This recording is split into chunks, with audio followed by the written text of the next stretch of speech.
People say it happened in the quiet early morning above Newark Liberty International Airport. A co-pilot preparing for descent noticed something strange. While checking the approach coordinates, his data screen blinked once, then filled with a bizarre, unsettling message. "Don't you wish you knew what this means?" Shocked and scared, he called the captain. Captain, I'm detecting a strange anomaly on the FMS. The captain looked and saw the same message. There were no errors, no warnings, just that cryptic sentence across the display. They rebooted the system, reloaded the coordinates, tried everything, but the message refused to leave. Until, just as suddenly, it disappeared. The screen returned to normal. The landing was smooth, but the pilots were unsettled, and for a good reason. They filed a report and dug into the aircraft systems. No one has found any glitches. No known faults could explain it. And then another pilot, days later, saw the exact same message while flying a different plane into Newark.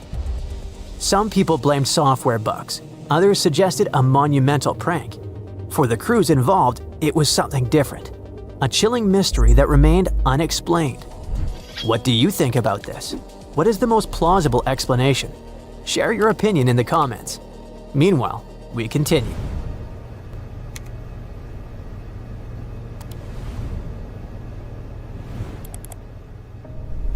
One of aviation's eeriest legends involves the ghostly aftermath of Flight 401.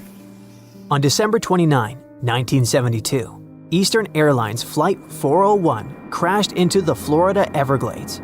It happened during a routine approach to Miami and was caused by technical glitches and human error. 101 lives were lost in that tragic accident. Trying to cut costs, Eastern Airlines took unscathed components from the wreckage and installed them in other planes in their fleet, particularly in several L-1011 TriStar aircraft. Not long after, flight crews started reporting weird things. For example, flight attendants claimed they spotted the captain of the crashed flight seated in passenger rows, looking terrifyingly real. They also reported seeing him in cockpits, sometimes seen examining instruments or quietly standing in the galley. Some crew members even believed that the captain's spirit intervened to prevent technical failures, as if he hadn't stopped protecting the aircraft. Even though Eastern Airlines seemed to dismiss such reports, they eventually removed the reused parts without any loud announcements. But even so, the haunting stories never fully went away. One night over Florida, a seasoned pilot and flight instructor experienced something he's never forgotten. He was flying an SR-20 Cirrus with a student, running a routine training session under instrument meteorological conditions. Everything was going smoothly until they approached Orlando Executive Airport at about 1,500 feet. That's when the aircraft's radio, tuned to the emergency frequency 121.5 MHz, suddenly crackled to life. A soft, chilling voice came through the static. It was a young girl whispering, "Hello? Hello?" The sound was so faint and so eerie that it froze both pilots in place. Hoping someone needed help, the instructor replied, but got nothing back. Just silence. It wasn't until later that night that the story came together. It turned out there was no mystery about it, just tragedy. A young female student pilot had reportedly stolen a small plane from a nearby flight school.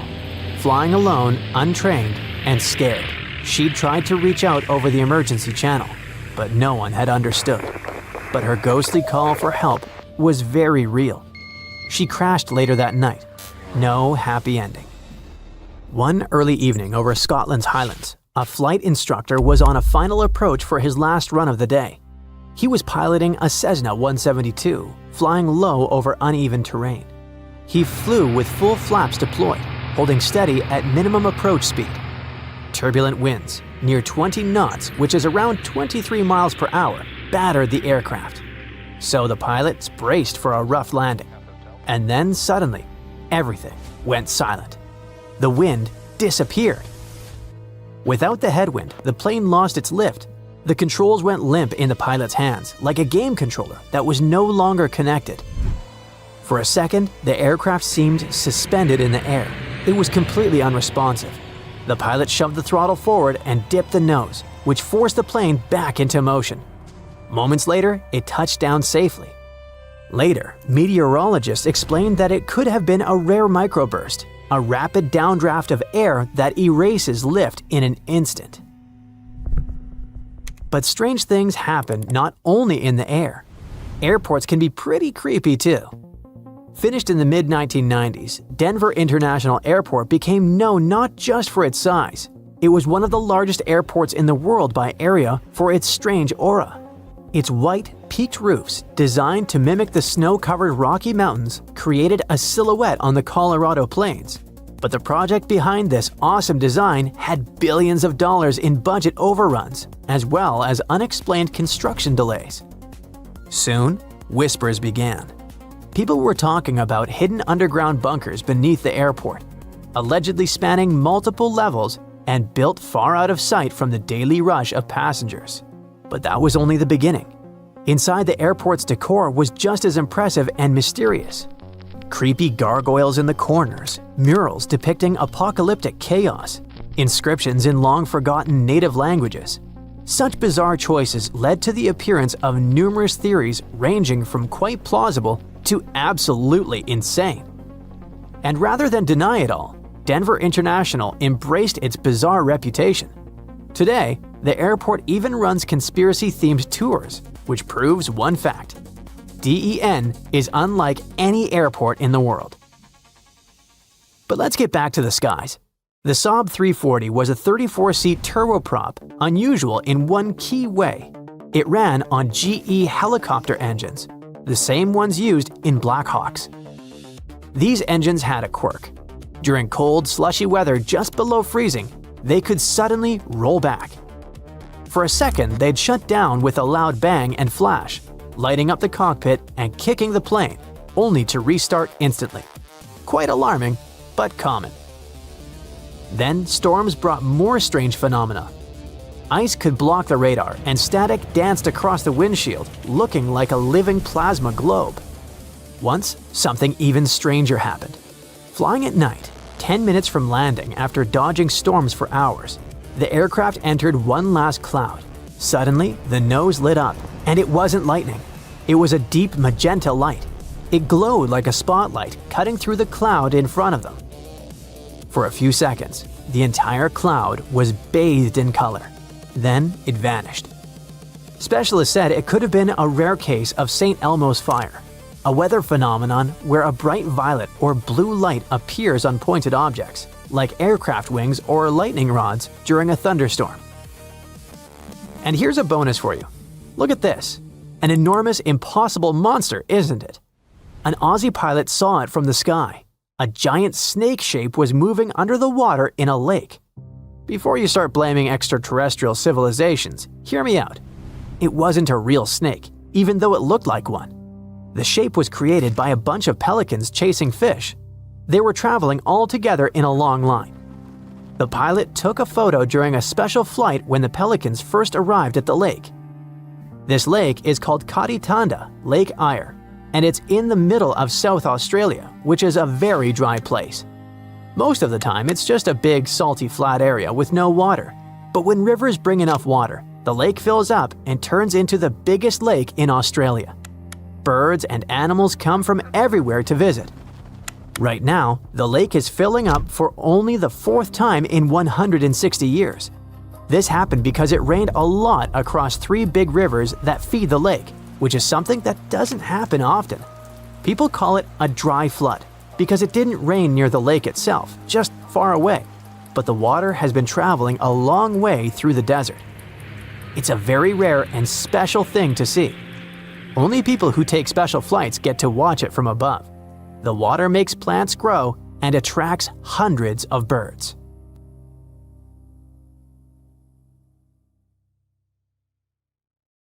The cabin shuddered with a loud bang. The cold air rushed in, and the oxygen mask dropped down.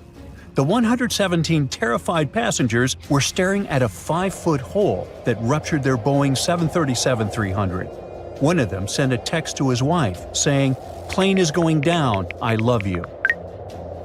It started as a regular flight from Phoenix to Sacramento on April 1, 2011. Takeoff and initial climb-out went as usual. But as the plane approached its cruising altitude of 34,000 feet, one of the ceiling panels fell down. A couple of seconds later, the captain informed everyone that the cabin had lost pressurization and instructed passengers to put on their oxygen masks. The sound of rushing wind grew louder.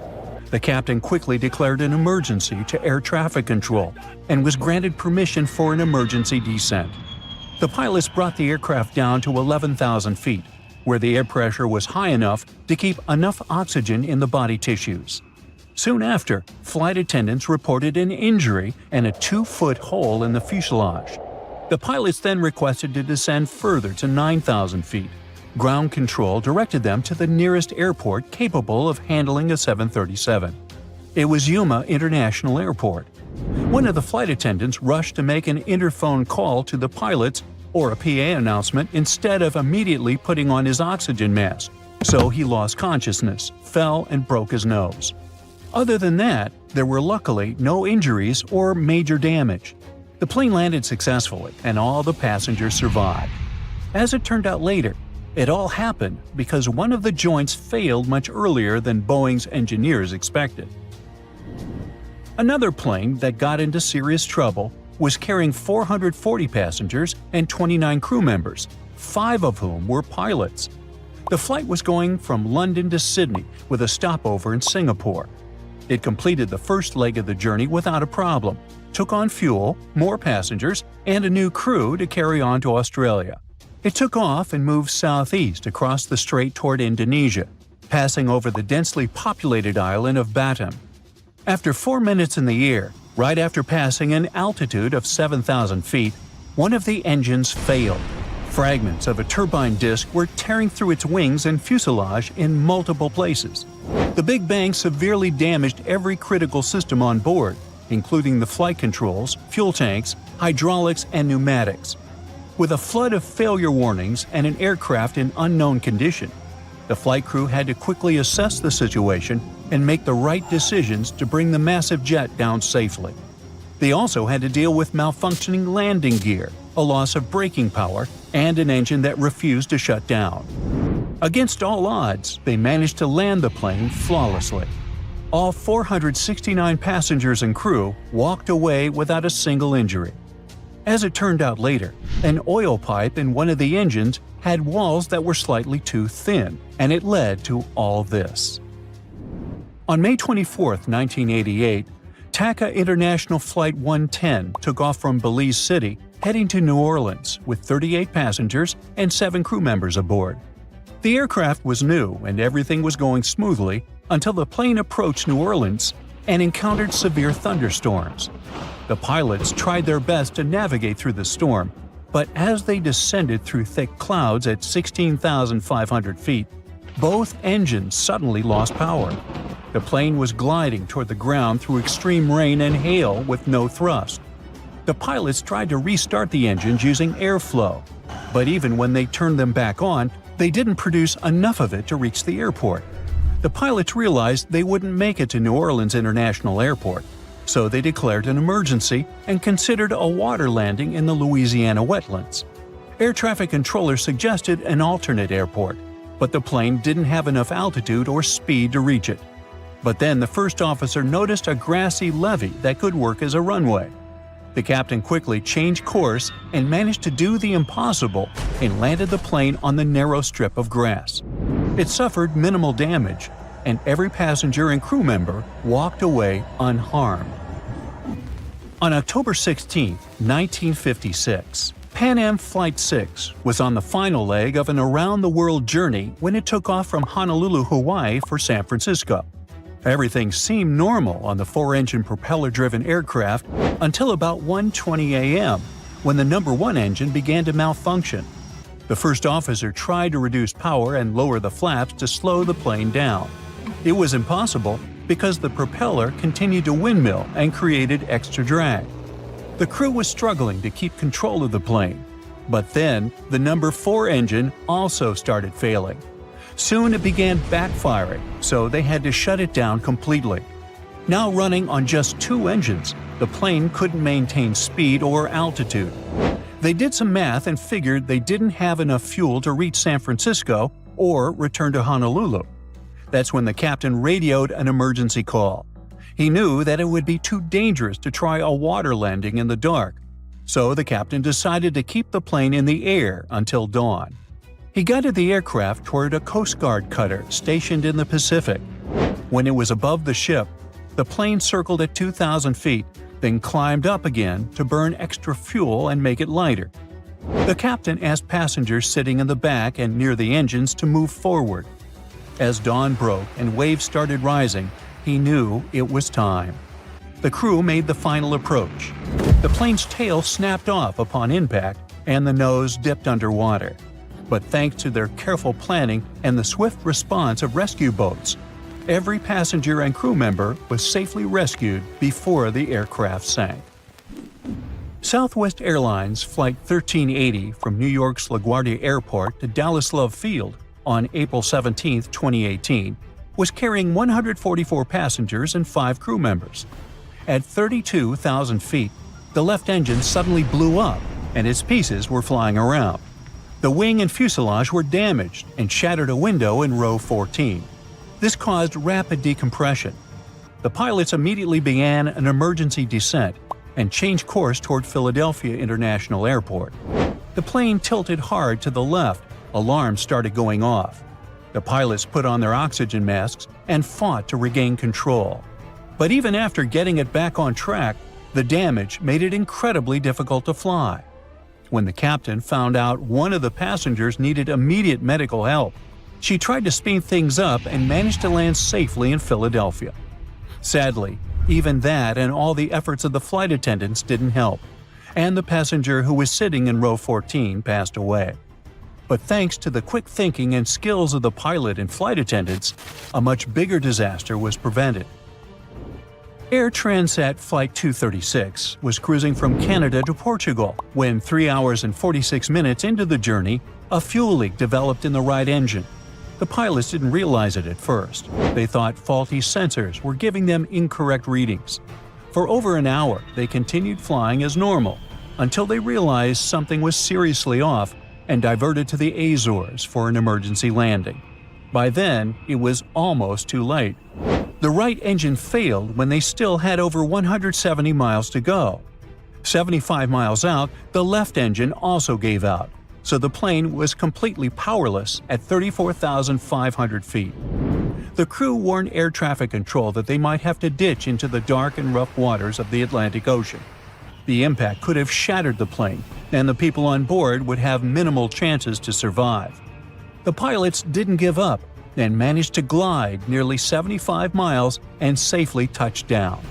The moment the wheels hit the runway, the crew immediately started an emergency evacuation. Everyone on board survived, and they set a world record.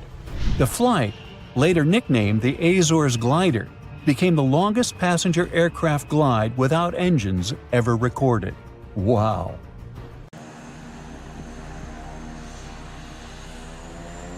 I got declared emergency. My pilot lost conscious. I need help up here. Sweat was dripping down the man's forehead.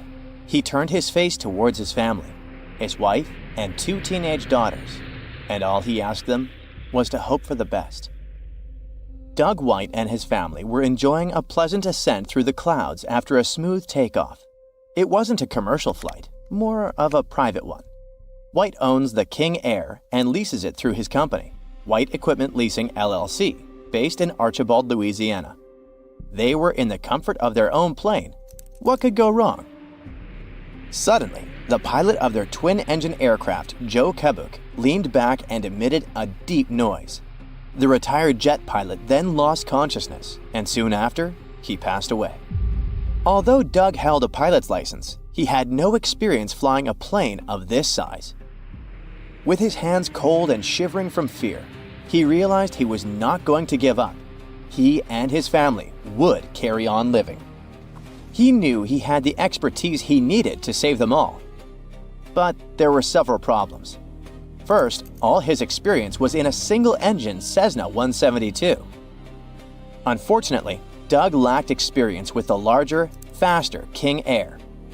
Second, the last time he flew was 18 years ago. And number 3, there was no autopilot. I mean, sure, there was one, but White mentioned that he attempted to reactivate the autopilot, but it directed the aircraft northward, following the route that Kabuk had set for the flight to Jackson, Mississippi. It was high time to start acting. White asked his wife to help him get the pilot out of his seat, worried that he might collapse and accidentally press some of the control buttons. Alas, the cramped space made it impossible for them to pull the man out, so they secured him back into the seat with the straps. Although White understood that they were meant to halt their ascent at 10,000 feet, he observed them climbing well beyond that altitude. But in the Cessna, he had never reached an altitude higher than 7,000 feet. Now, it all depended on the precise and timely instructions from the air traffic controllers he managed to connect with. Luckily, he knew exactly how to use the radio. I need a King Air pilot to talk to. One of the air traffic controllers contacted a friend in Connecticut who was certified to operate the King Air. The pilot consulted flight checklists, manuals, and cockpit diagrams to offer guidance to the controller, who then communicated the necessary steps to White, who was thousands of feet above the ground. Due to the faulty autopilot setting, Doug had to fly the plane manually. He managed the descent and ultimately landed safely in Fort Myers shortly after 2 p.m. Doug's story proves that if you really want to do something, you will nail it. You can land a plane even if you have no idea how to do that, or even if you're blind. No jokes here. History knows someone who did land a plane being blind. Jim O'Neill was piloting a Cessna, the type of plane Doug knew how to fly, by the way, from Scotland to southeastern England. The flight had been proceeding smoothly, with the aircraft functioning perfectly, until, without warning, everything took a dire turn about 40 minutes into his solo flight. O'Neill wasn't particularly young. He was 65, and, as it happens to some of us when we get old, he experienced a stroke. It's a terrible experience even if you're somewhere in the city with hospitals nearby. But Jim had it while piloting at an altitude of 5,500 feet. Strokes hardly ever come unnoticed, and consequences can be dreadful. Jim got completely blind because of that stroke. Initially, he thought the blinding sunlight had obscured his vision, but when it didn't clear, he realized he was in serious danger, alone at the controls of the plane. He couldn't even see the dials. In a panic, O'Neill managed to locate the radio and communicated his emergency to ground control. His distress call was received by RAF Wing Commander Paul Gerard, who had just completed a training flight in the vicinity. Gerard took to the skies to assist O'Neill, guiding him as he flew alongside the incapacitated pilot. Gerard led O'Neill to the nearest airstrip, which introduced another challenge: how to ensure a safe landing. On his first attempt, O'Neill touched down but then bounced back into the air. The second attempt had the same outcome. However, on his third try, guided by Gerard's instructions, he executed a nearly flawless landing.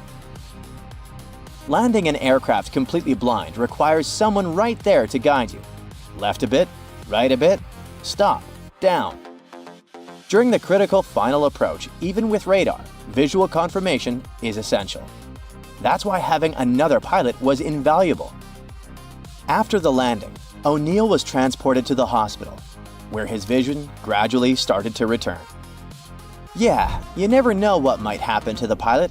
That's exactly the reason why 2 pilots are mandatory at almost all times.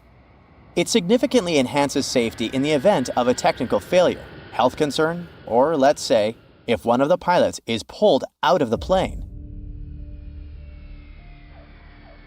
On June 10, 1990, passengers boarding British Airways Flight 5390 from Birmingham to Malaga had no idea of the horrifying experience that awaited them. In a dramatic incident, the pilot was partially ejected from the aircraft after a window blew out during the flight, leaving him clinging to the window frame for 20 nerve-wracking minutes. Sudden decompression can be life-threatening, but against all odds, Captain Timothy Lancaster survived the ordeal. British Airways Flight 5390 was a popular service for British holidaymakers traveling to Malaga. On that day, the BAC 111-500 aircraft took off with 81 passengers and 6 crew members on board. The aircraft had a long history, having been in service since 1971 and previously flown by various airlines before joining British Airways in 1988. Captain Timothy Lancaster, aged 42, the first officer Alistair Atchison, 39, were at the controls. With thousands of flight hours between them, they were well prepared for the routine flight. Shortly after takeoff, while the plane was climbing to 17,300 feet, the left windscreen detached with a loud bang, causing rapid decompression. Lancaster was thrust headfirst out of the plane, held only by his legs caught on the controls. As the aircraft started to descend quickly, cabin crew member Nigel Ogden rushed to assist, realizing the severity of the situation. Atchison managed the autopilot while maintaining communication, which was difficult due to the noise and chaos inside the cockpit. The crew had to physically hold on to Lancaster to prevent him from being pulled into the engines. Atchison expertly regained control and communicated with air traffic control to prepare for an emergency landing at Southampton Airport. After 35 minutes in the air, Flight 5390 landed safely. Despite sustaining severe injuries, including frostbite and fractures, both Lancaster and Ogden survived. Fortunately, no other injuries were reported.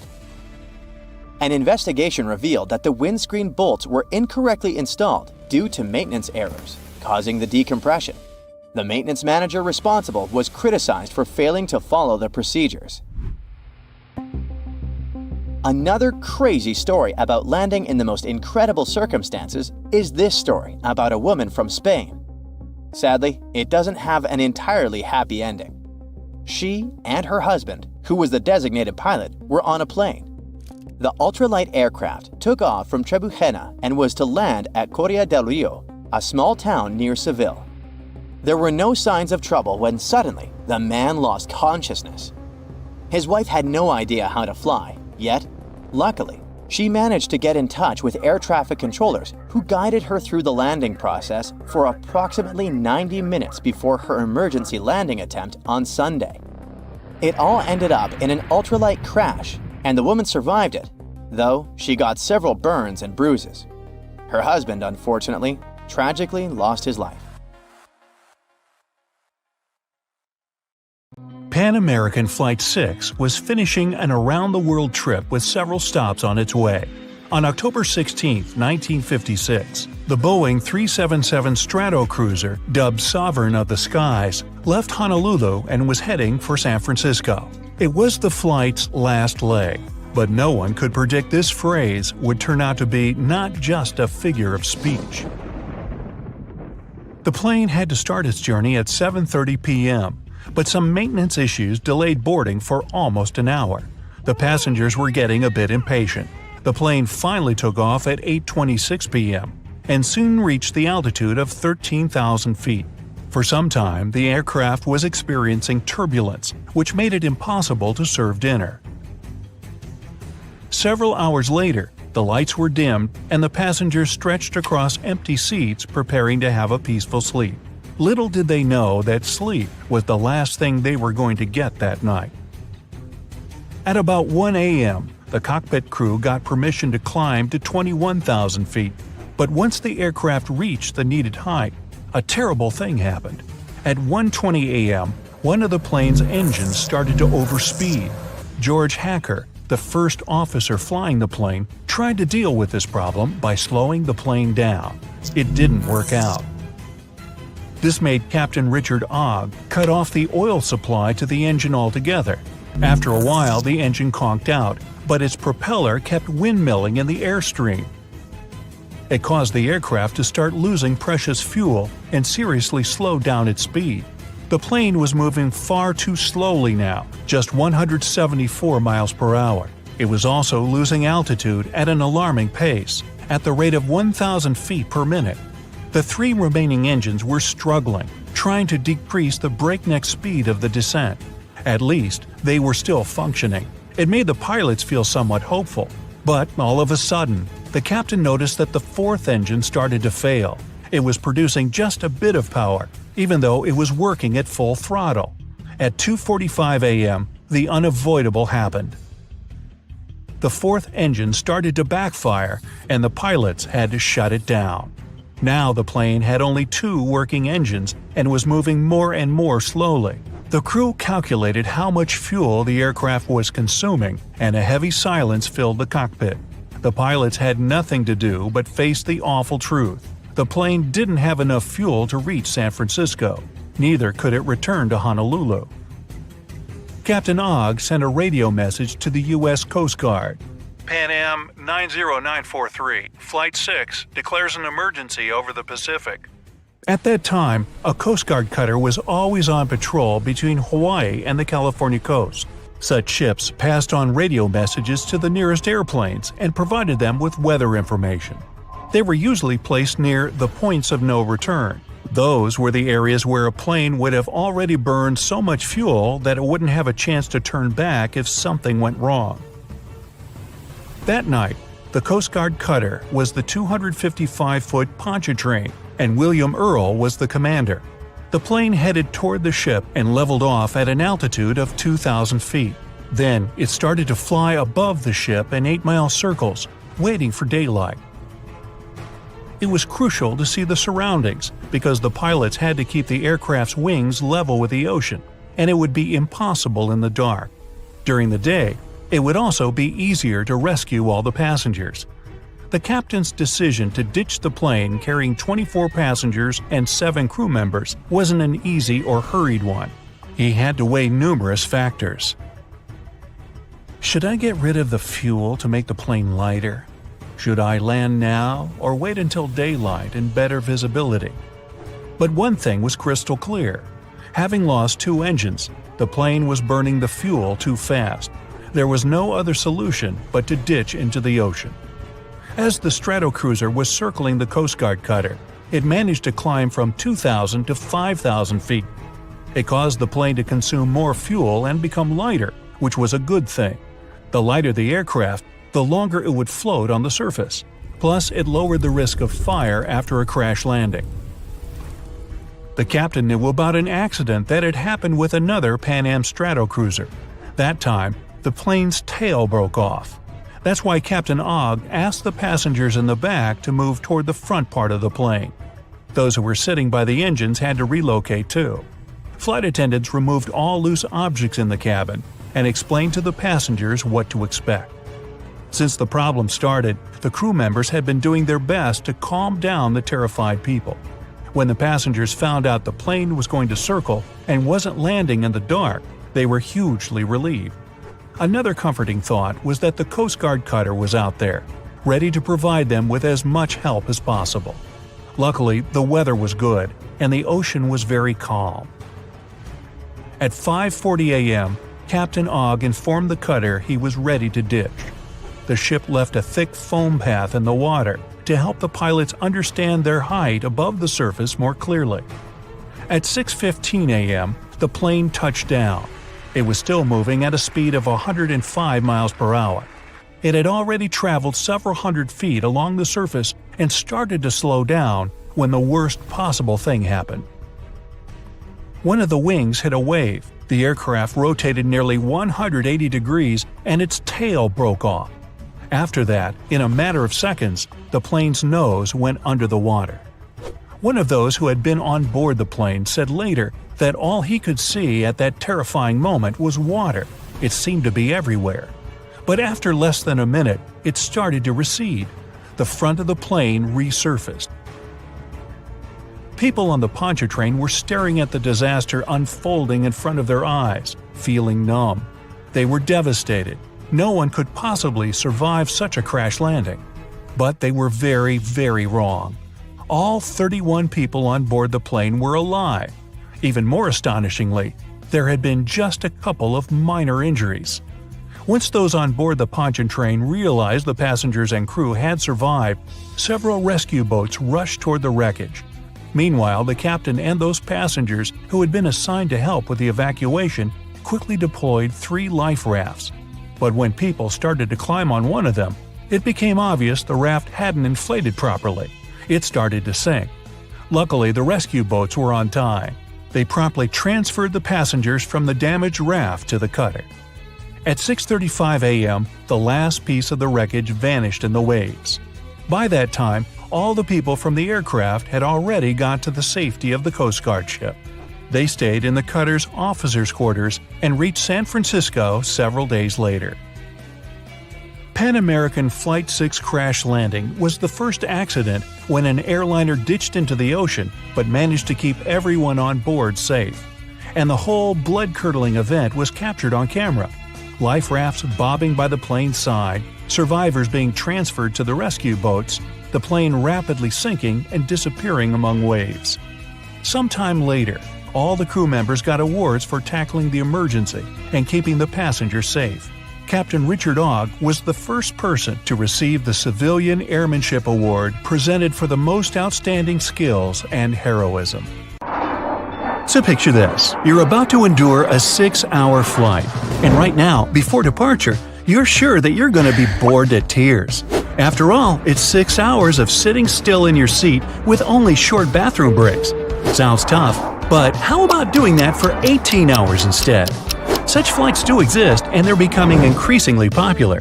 People nowadays prefer to get from A to B without any unnecessary stops. It's the nature of our increasingly busy world. But surprisingly, the first long-haul flight took place 20 years ago. On March 1, 2001, Continental Airlines had its first non-stop trip covering a distance of 7,332 miles. In the late morning, the aircraft left Newark, New Jersey and headed north. It traveled over the northern part of the U.S., then Canada, and flew over the North Pole. Then the plane went over Russia, Mongolia, and China, and a staggering 16 hours later, it landed in Hong Kong. People all over the world were elated by this new development since it opened so many possibilities for fast travel. A lot of business travelers have frequent trips to these two leading financial centers of the world. But before 2001, there hadn't been any non-stop commercial flights that could make such trips more convenient. Funny enough, just several days after the first flight from Newark, United Airlines started their own service to Hong Kong. But since their planes departed from JFK Airport, this airline set a new record because the distance was about 2 miles longer. Nowadays, the champion of long-haul travel is Singapore Airlines with their flight from Newark to Singapore. Just imagine, the longest commercial flight in the world lasts 18 hours and 45 minutes and covers over 9,500 miles. That's longer than the Earth is wide. I'll bet it seems like it too.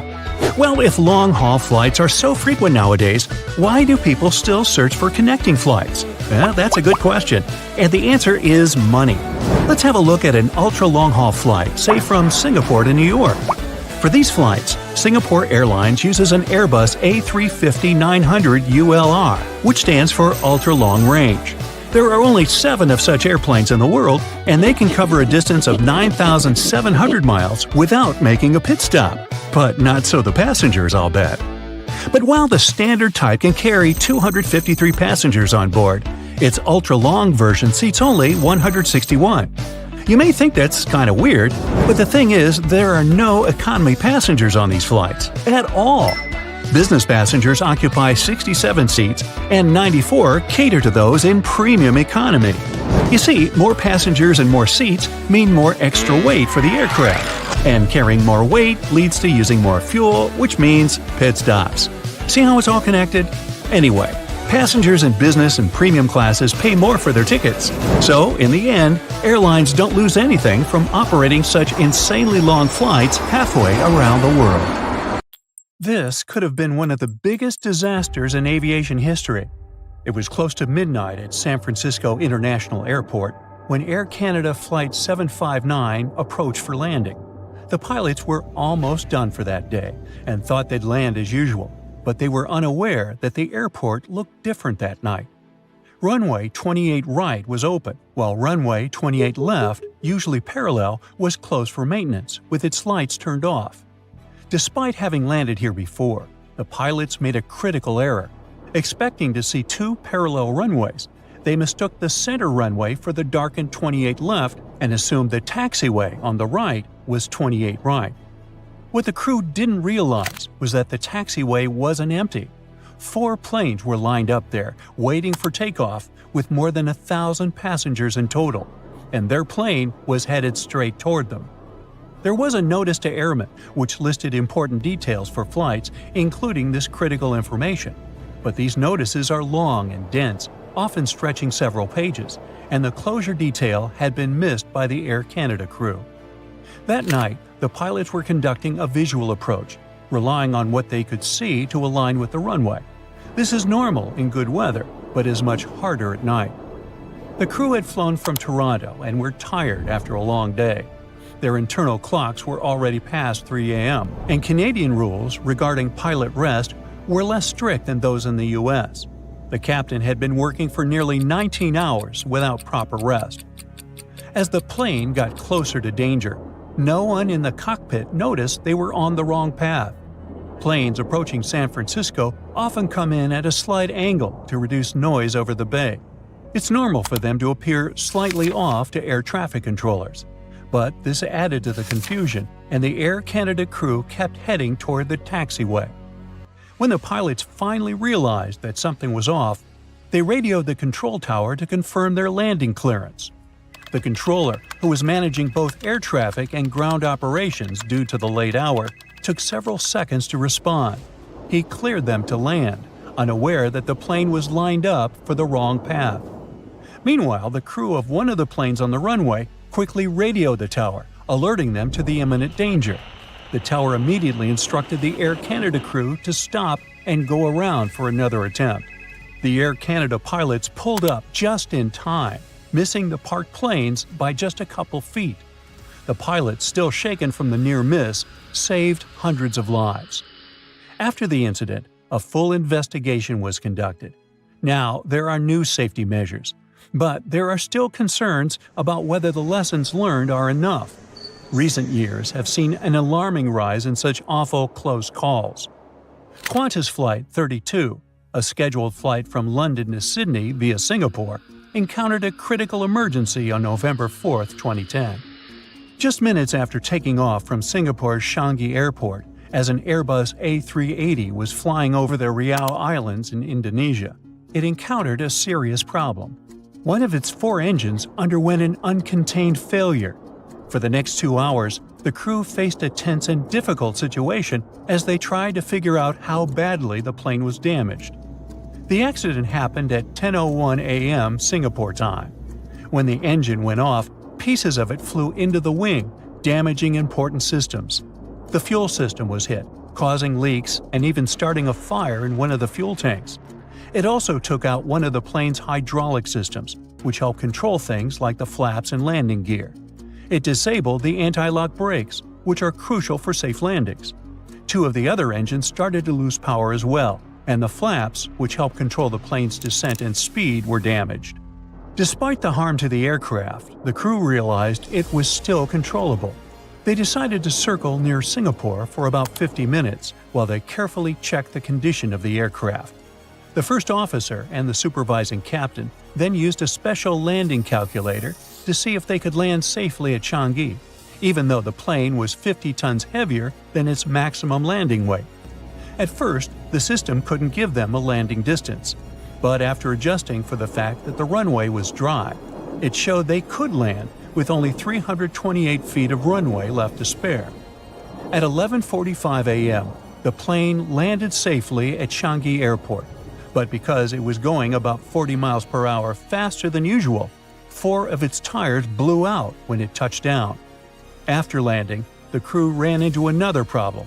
They couldn't shut off the number 1 engine. Emergency crews had to step in and put out the engine themselves. The crew had to decide whether to evacuate the plane right away because fuel was leaking near the overheated brakes, which could have caused a fire. Captain David Evans later explained that, despite the risk, it was actually safer to keep everyone on board until things settled down.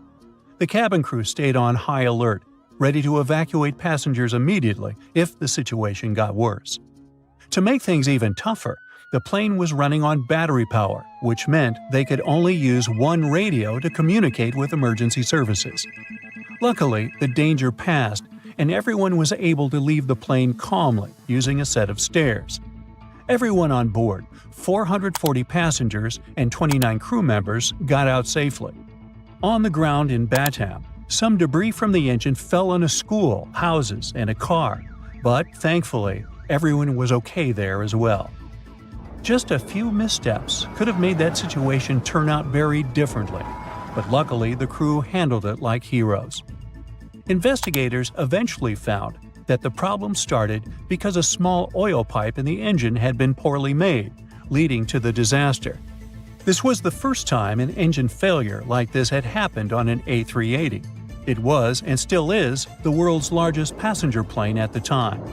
As a result, Qantas and some other airlines temporarily grounded all of its A380 planes to ensure they were safe. Another similar incident happened with Northwest Airlines Flight 85 in 2002. The plane took off from Detroit Metropolitan Airport at 2:30 p.m. Eastern Time. There were 4 pilots on board.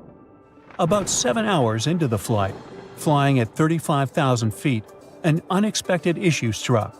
The plane veered sharply, banking to the left. The pilots initially thought an engine had failed. The senior captain quickly returned to the cockpit and took manual control. An emergency was declared, and they decided to divert the flight to Anchorage. It was hard to communicate, as they were in a zone with weak signals. Eventually, they connected with another Northwest Airlines flight nearby, which relayed their emergency call to Alaska. The situation was so unusual that none of the usual emergency procedures worked.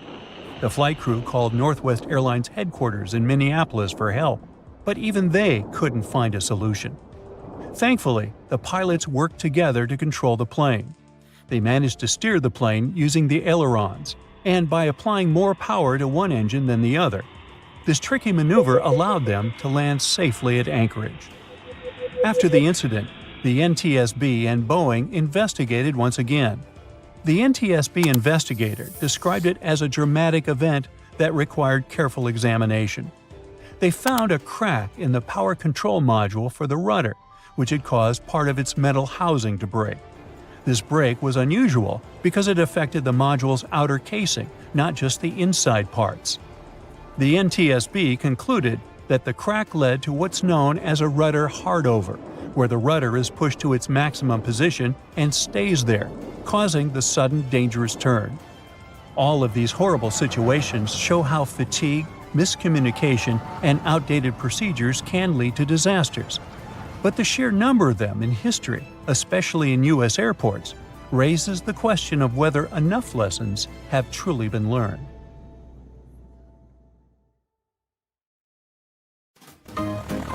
The first guy crazy enough to try flying in anything electric was a French dude, like 140 years ago.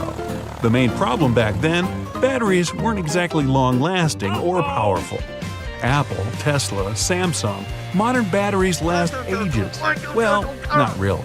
Even the biggest electric car battery couldn't keep a plane in the air, not for long anyway. Right now, 1 pound of airplane fuel has almost 60 times more energy than a regular battery. They would need to make the fuel tank 60 times bigger and fill it with batteries. But batteries are heavy, so you'd need to make the electric airplane more powerful to handle the weight. So then you'd need even more batteries, which would mean more weight. So you'd need to make an even stronger… you get the picture. But engineers are trying to find a balance. In 1973, 2 of them put an electric engine on a glider, and it flew for 14 minutes. Not really long enough to fly anywhere, but it was still the first manned electric aircraft flight ever. A few years later, one stayed in the air for 35 minutes. Its electric engine had only 3.5 horsepower, and its battery was borrowed from a Hughes 500 helicopter. The roof of the airplane had solar panels on it, but how much charge are you going to get in 35 minutes? Things are a lot easier when you're talking about pilotless planes. Mostly, they're just way lighter. No human, no chair, no doors or extra windows, zippo. NASA's Pathfinder set a world record for an altitude of 71,000 feet. No jet engines, no fuel, just a pretty strong battery. In 1990, The Sunseeker 1 crossed the entire United States with an electric engine. It took 21 flights and 121 hours in the air. Most normal commercial planes do it in one go, and it only takes about 5 hours. After that, tech started getting way better. Time for the Solar Impulse. What a great name for a band.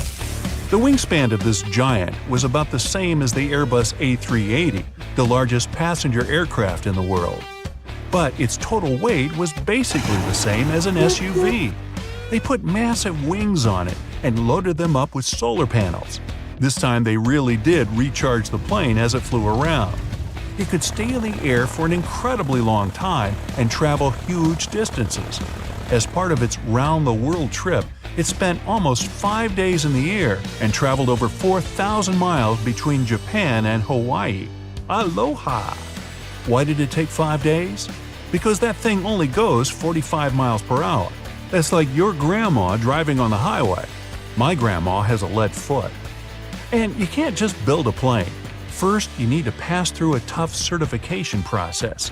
Every screw, nut, bolt, every inch of your new plane needs to be tested for safety. That takes years. So many dreamers have gone another way. They take an existing aircraft, throw away the old gas-burning engine, and switch it out for an electric one. Electric engines are much lighter and they take up less space. But those heavy batteries more than make up for it.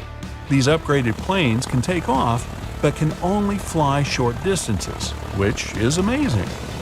Jet planes emit about 1 billion tons of CO2 a year. They're a major player in the pollution game. But half of all flights in the world are less than 500 miles long. It's one thing to get a giant plane in the air to travel from New York to Paris, but it's totally different if you only need to fly New York to DC or Seattle to Vancouver. They're only a few hundred miles, but they use some of the same planes. It's crazy. They literally take off, gain the right altitude, and immediately begin their descent. That's like driving to your own mailbox in a tank. Each hour in the air costs the airlines thousands and pumps a bunch of CO2 into the atmosphere. So let's do it. Step 1. Replace the fuel-munching planes with electric ones. It'll be cheaper for everyone, quieter, and cleaner. Done. Just one problem. Electric planes can only take 1 to 2 passengers at a time. That's the pilot and co-pilot. The way forward? Build an electric plane from scratch. Aviation Alice. It might just be the first fully electric commercial aircraft, carrying 9 passengers and 2 crew members. It looks kind of like an overturned boat and has 3 propellers, 2 on the wings and 1 behind its V-shaped tail. As long as a school bus, as wide as a limo. Its secret? It's almost twice as light as a school bus. That helps the engines work less and means longer flights. It's made of composite materials, which is science talk for stuff that's not metal, basically what some boats are made of. And its batteries take up 60% of its weight. They're everywhere, in the wings, tail, beak, eyes, feathers. Just kidding. Alice has a max range of 650 miles. That's like LA to Vegas and back. And then back to Vegas one more time. Its cruising speed is only 275 miles per hour, much slower than fuel-powered planes. But the main advantage of Alice is money. 1 hour in the air costs the airline $200. That's way cheaper than even those tiny planes that millionaires use to fly to Cabo for the weekend. So what's aviation waiting for? Mostly it needs infrastructure. But that might not be such a big problem. There are almost 20,000 airports in the USA. Most of them are unused because they're just too expensive to run or because no airline wanted to bother flying there anymore. But Alice is much cheaper to maintain and it makes a lot less noise. Imagine the airport of the future, small, stylish, quiet, and clean. Engineers want to charge Alice with mobile chargers, like an electric version of those gas trucks you see at the airport. For a 1-hour flight, Alice needs to juice up for 30 minutes. That's actually not that bad. But imagine if you were going to take a 14-hour flight on that thing. You'd be waiting at the gate for 7 hours. Alice costs $800 less per hour than other planes. but the plane itself is pretty expensive. Try $4 million. Still, that's only a bit more than one of those private jets. Alice is getting ready for a 2022 fully certified flight. That means it's only a few years before regional flights go electric, at least some of them. But if electric planes want to play in the big leagues, they need to solve that same old problem, their batteries. Modern lithium-ion batteries have serious issues.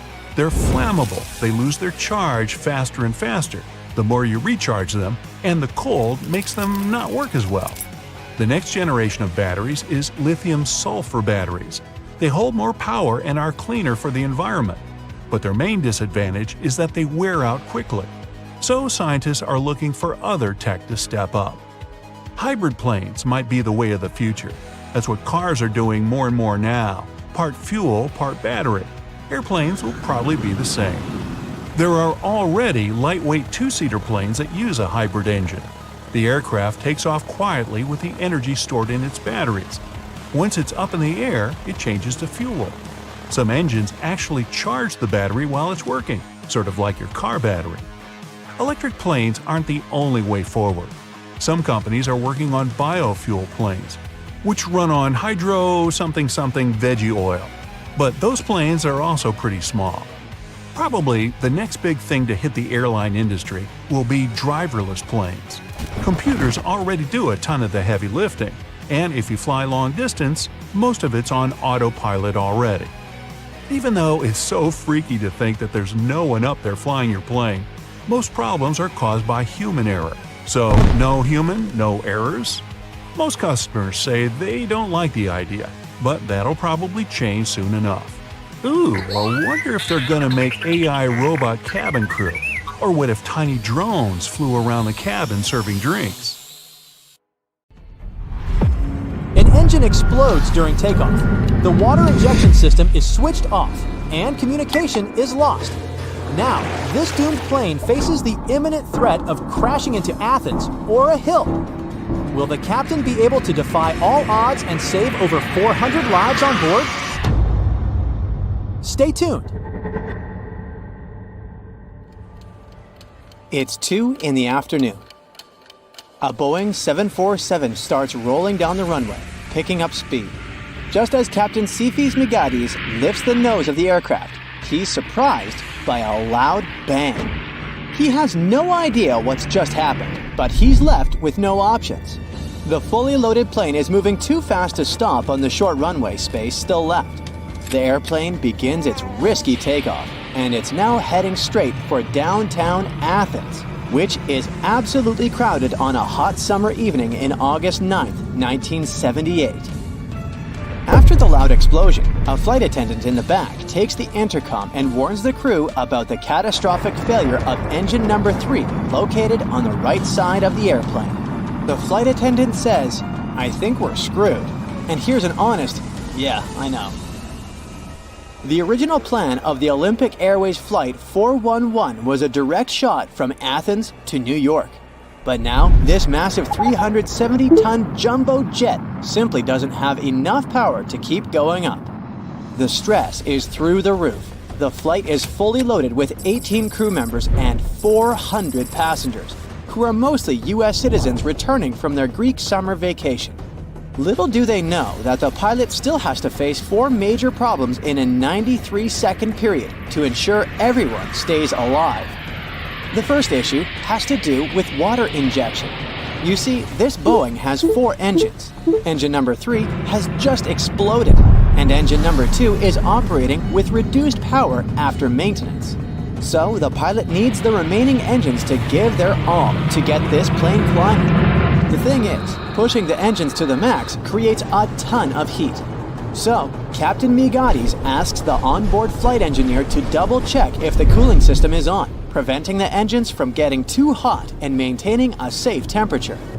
It's a bit tricky to explain what went wrong at this point, but experts think that in the heat of the moment, the flight engineer might have gotten a little mixed up. Instead of ensuring the water injection is on, he does the opposite and switches the system off just 9 seconds after takeoff.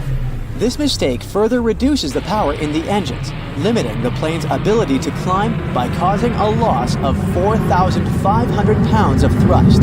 So now, the plane finds itself in a seriously bad situation, barely cruising over the rooftops at below minimum speed.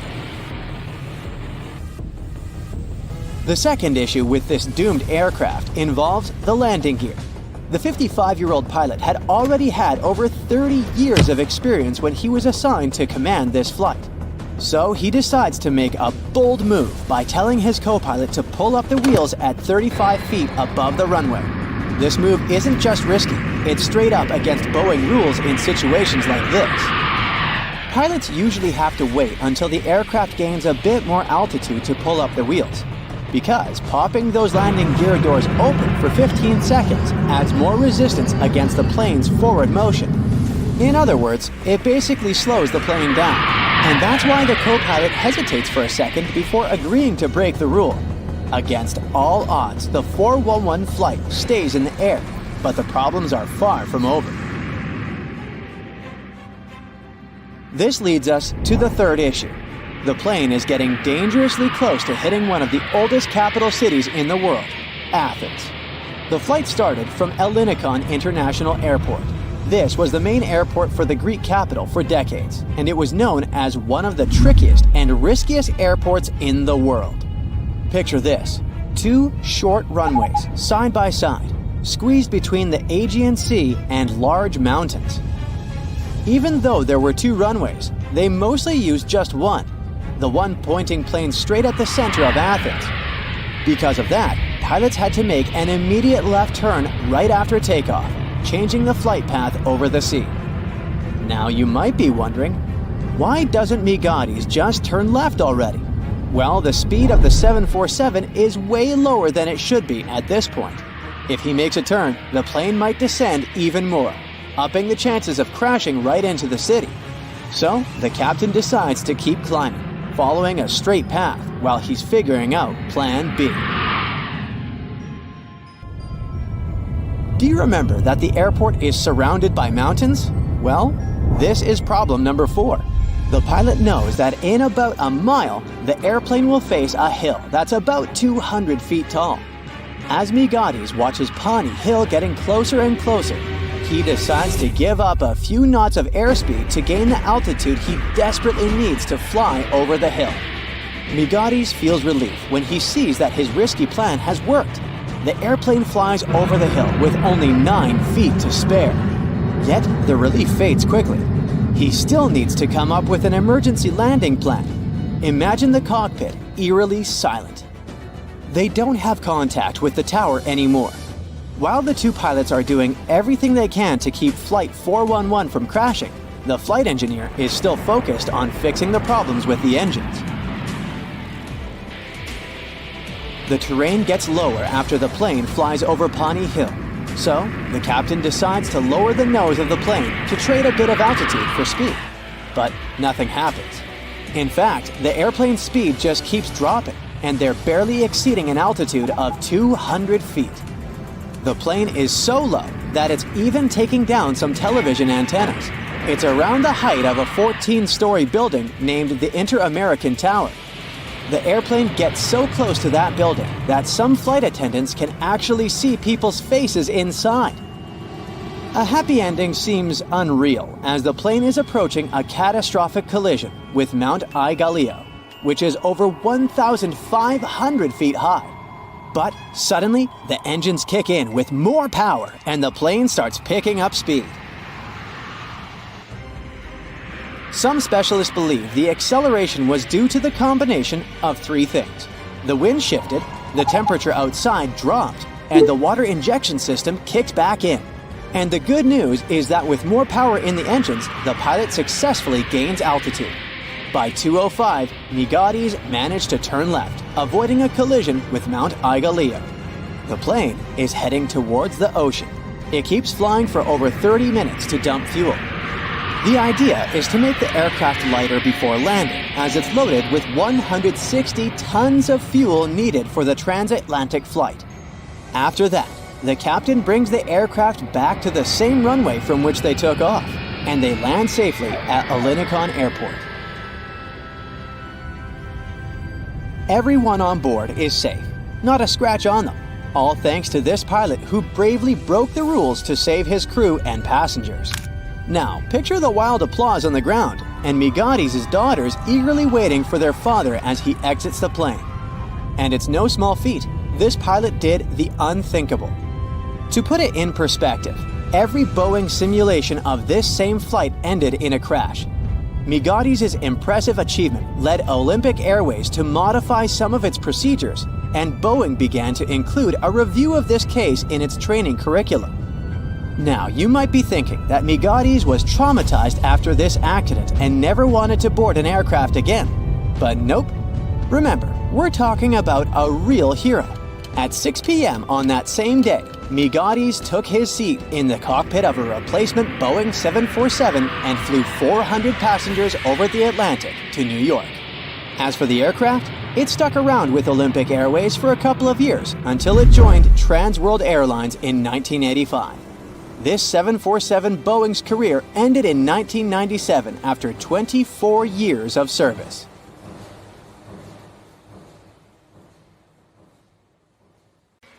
It only takes a moment for a routine flight to turn into a gripping survival story. In a world where a wrong button or an unexpected gust of wind can lead to a disaster, adhering to safety rules is crucial for everyone, from buckling seatbelts to raising window shades during landing. We got all these rules learning from our mistakes. Stay tuned to find out more. A flight had a crazy mid-air moment in 1993 when the pilot accidentally deployed the wing slats, the part on the leading edge of the wing. Now, the weather was fine, passengers were relaxed, everyone was doing what they wanted. Suddenly, they felt an unexpected jolt. Instantly, the autopilot disengaged. The captain started wrestling with the controls. The plane became wonky, pitching and rolling dramatically, resulting in a rapid descent of 5,000 feet. The vibration threw the cabin into total chaos, with passengers screaming in fear. The slats were only to be used during takeoffs and landings, not in midair. It was China Eastern Airlines Flight 583, cruising over the Pacific on its way from Shanghai to Los Angeles. The pilot declared an emergency and directed the plane to an Air Force base in Alaska. Out of the 255 people on board, 60 ended up in a hospital, and sadly, 2 didn't make it. The pilot made some quick moves to stabilize the aircraft, but the injuries happened because folks weren't buckled in. They reckoned that the slats deployed because of the design of the control handle. The company was to blame for that. They produced it in such a way that the handle could accidentally get jiggled while cruising. Luckily, the crew was trained, and the airliner itself was fine, except for the messed-up cabin. The aftermath of this incident was costly, requiring about $1.5 million to repair the damage. When the plane started to lose altitude, overhead lockers burst open, and the safety video played 3 times for an eerie touch. Once the aircraft steadied, flight attendants jumped into action, providing first aid, leaving empty kits scattered in the cabin. It turned out that the poorly designed slat control handle had caused 11 similar incidents before. The captain probably nudged it accidentally while fixing the speed controls. The lack of pilot training on high-altitude issues and the stall warning system made things worse. If the passengers had kept their seatbelts on, injuries would have been way less severe. This has been the case during many other accidents. You probably know this airplane announcement. Even when the seatbelt sign is off, buckle up when you're seated. Experts say it's a good call. While flying is safe, keeping that seatbelt on is smart because you might hit unexpected turbulence.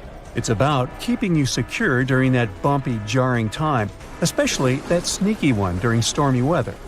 Sarah Wilson, the president of the Association of Flight Attendants, thinks the seatbelt sign should be turned on throughout the entire journey. Predicting turbulence is like trying to guess the weather. It's not 100% accurate. Turbulence can happen anywhere. Aircraft are tough. They can handle really bad turbulence. The real risk is getting injured during turbulence, not planes falling apart. It's rare, but accidents still happen. In a dramatic episode in 2016, a pilot pulled off a superhero move, saving 439 lives. He was getting ready for takeoff in Shanghai. All of a sudden, another plane showed up on the runway in front of him. Reacting with lightning-fast speed, the pilot swiftly elevated his plane, narrowly avoiding a disaster. The pilot was awarded $360,000 for his remarkable skills. He missed the other plane by less than 67 feet, about the length of a semi-trailer truck.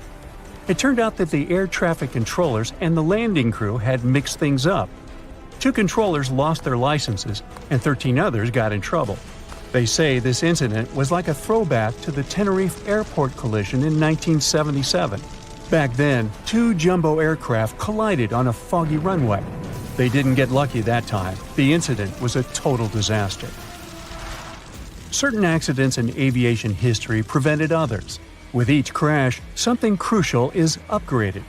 In 1956, 2 planes collided over the Grand Canyon, resulting in the tragic loss of 128 lives on board. This accident kick-started a $250 million air traffic control system enhancement. The Federal Aviation Agency also appeared in 1958 to keep an eye on air safety. Then in 1986, a private plane accidentally entered the Los Angeles control area, colliding with another aircraft. This tragedy took 86 people's lives. In response, collision avoidance systems were introduced. In 1978, United Flight 173 faced a landing gear problem. This led to a crash that claimed 10 lives. This incident triggered a transformation in cockpit training, introducing cockpit resource management. This management method shifted away from the traditional captain-centric approach to emphasizing teamwork and communication among the crew. Another upgrade was about averting in-flight emergencies. In 1983, Air Canada Flight 797 had smoke in the rear lavatory, which led to an accident that took 23 lives. The FAA responded by requiring smoke detectors and automatic fire extinguishers in aircraft lavatories. Post-1998, planes got retrofitted with fire-blocking seat cushions and floor lighting, with newer ones adopting flame-resistant materials. Winds can be dangerous in certain circumstances. The crash of Delta Flight 191 in 1985 brought attention to the dangers of wind shear. Research efforts by NASA and the FAA led to the development of forward-looking radar wind shear detectors. By the mid-90s, these became standard on airliners. The number of wind shear-related accidents has reduced significantly since then. In 1985, United Airlines Flight 232 faced a nightmare when the DC-10's engine failure left it virtually uncontrollable. Pilot Alfred Haynes landed the plane at a nearby airport, but the subsequent fire was terrifying. 185 passengers survived the catastrophe. The root cause of the incident was a crack in the fan disc, which occurred during the manufacturing of the titanium alloy. This incident prompted the FAA to modify the hydraulic system, implement redundant safety systems in future aircraft, and revolutionize engine inspection protocols. In 1988, a big chunk of an Aloha flight's fuselage ripped off in mid-flight. In an instant, the cabin was torn open, leaving the passengers exposed to the open sky. Despite the chaos, the pilots managed a safe landing, with only 1 fatality. The NTSB found that corrosion and fatigue damage, which had accumulated over 89,000 flight cycles, had caused this accident. The plane had been used for short-hop pressurized flights between the Hawaiian Islands. Shortly after, the agency initiated the National Aging Aircraft Research Program in 1991. This program tightened inspection and maintenance standards, especially for high-use and high-cycle planes. About 80% of mishaps happen in the first 3 minutes after takeoff or the last 8 minutes before landing. Keep your eyes peeled during these times, and your survival chances will go up. Now, don't let that freak you out. The odds of actually getting into a plane crash are like 1 in 11 million. That's the same possibility as being struck by lightning in a given year in the United States. Planes, on the other hand, often get struck by lightning, but they're built to handle it.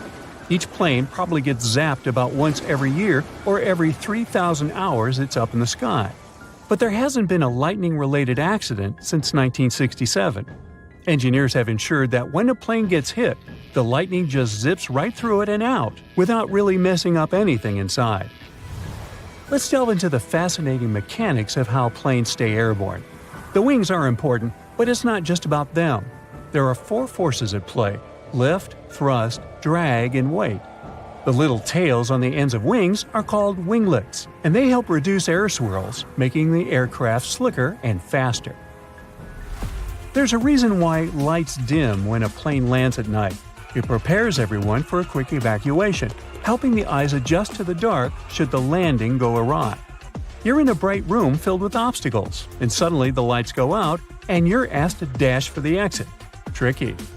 Flight attendants also ask you to raise those window shades during landing. In case of an emergency, they want you to be able to see what's outside and figure out if one side of the plane is better for a quick escape. If you're wondering where the safest spot in an airliner is, it's in the back. According to research conducted by Popular Mechanics, spanning from 1971 to 2005, sitting in the back gives you a 40% better shot at making it through an accident. Almost as importantly, you're closer to the restrooms.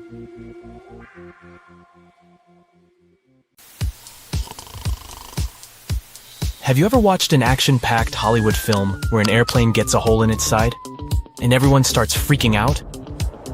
Stuff starts flying all over the place and people are barely staying in their seats.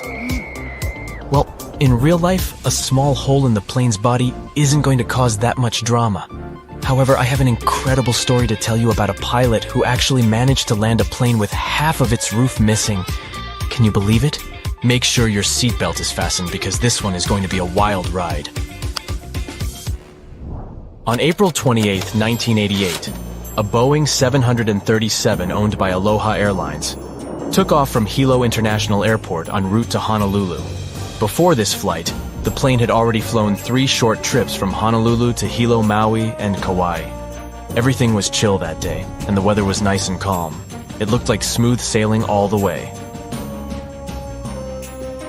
The captain of the flight was Robert Schornsteimer, and the co-pilot was Madeline Tompkins, both experienced pilots with thousands of flight hours in the Boeing 737. Bright and early that morning, before taking off from Honolulu, Madeline did the regular pre-flight inspection and said that everything was good to go. At 11 a.m., they took off from Honolulu and went to Maui, then Hilo.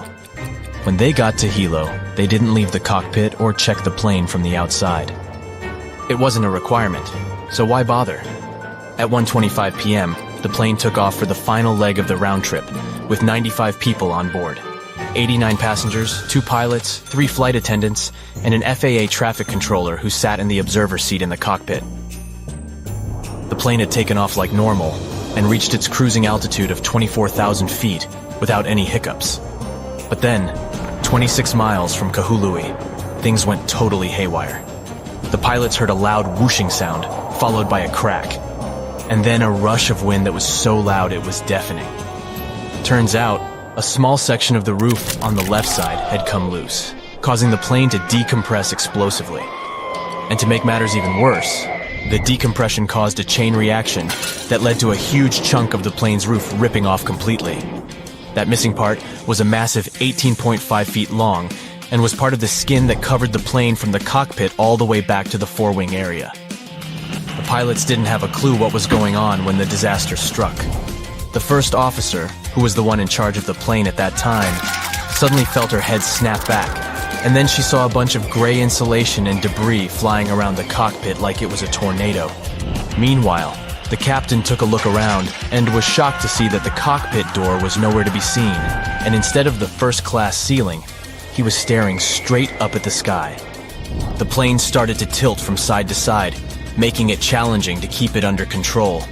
The crew in the cockpit quickly put on their oxygen masks, and the captain took over control of the plane. He then initiated an emergency descent towards the nearest airport on Maui Island. Luckily, all the passengers were seated, and most of them had their seatbelts fastened since the seatbelt sign was still on. Unfortunately, the 3 flight attendants were caught off guard. One of them was near the hole and was pulled out of the plane. The other 2 were thrown to the floor, with one of them hitting her head hard and losing consciousness. The third attendant tried to help the passengers and keep them calm. At the same time, the pilots were desperately trying to let air traffic control know that they were in trouble. But there were communication problems even between themselves due to the loud noise and the fact that they were wearing oxygen masks. They had to resort to hand signals to understand each other. Moreover, they were unsure whether their messages were being heard by ATC. The plane's controls were not responding properly, which made the captain's job of flying the plane even harder. The first officer was doing her best to assist the captain and communicate with the tower.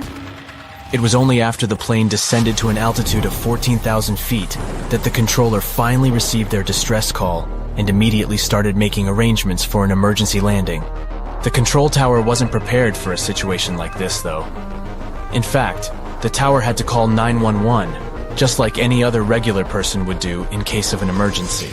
The problem was that the controller didn't understand the severity of the situation, and they didn't realize that the passengers and crew members would need medical help. This was because the crew had only reported a rapid decompression and hadn't explained the entire situation in detail. The plane was in a very bad mess, but the captain was doing everything he could to safely land the plane. As they descended towards the airport, the captain commanded the first officer to lower the landing gear, but the indicator light didn't turn on. The plane also had an issue with the left engine, which failed as they approached the runway. Despite these problems, the captain used the reverse thrust of the working engine to try and land the plane. It was a difficult and dangerous task, but they managed to land the plane safely on the runway. The passengers and crew members were then evacuated from the plane. It was a miracle that everyone survived. However, 65 people were injured. They had been hit by debris and pieces of the plane's body that were flying around. Unfortunately, the ground staff wasn't aware of the severity of the situation and didn't have enough resources to provide immediate medical assistance to the injured passengers. The first ambulance arrived 7 minutes after the plane landed, which wasn't an ideal scenario. Furthermore, there were only 2 ambulances on the entire island, which couldn't accommodate all the injured people. As a result, tour vans were used to transport the passengers to the hospital. Fortunately, 2 drivers who were former paramedics provided immediate first aid to the injured right on the runway. Meanwhile, the airport mechanics and office staff took the vans to the hospital, which was located 3 miles away. Despite the chaotic and stressful circumstances, only 8 people suffered severe injuries, but they all later made a full recovery. The plane was in really bad shape though, and it was no wonder it couldn't handle the stress of the decompression incident. Despite its age not being a problem, it had experienced a whole lot of takeoffs and landings, which took a toll on its integrity. The salty and humid environment it operated in only added to the damage. You see, planes are designed to withstand a certain number of flight cycles, and this plane had exceeded that number by a long shot. The majority of its flights were short domestic ones, which meant it had to take off and land way more times than it was designed for. This is what ultimately led to the roof coming off during the flight. The poor condition of the plane meant that it was beyond repair and had to be dismantled right there at the airport. What's interesting is that in an interview after the accident, one passenger recalled that she had noticed a crack in the plane's fuselage while she was boarding. She didn't tell the flight crew about it because she didn't think it was worth it, so they didn't know to check it. It's important to remember that these types of accidents are very rare nowadays. Major airlines and airports take numerous steps to ensure safety, and according to Harvard University, the chances of being in an airplane accident are about 1 in 1.2 million. That's a tiny percentage, and I don't know about you, but I find that very comforting. And even if something did happen, such as the roof of the plane coming off, it's reassuring to know that the pilots are trained to handle emergencies and can still land the plane safely.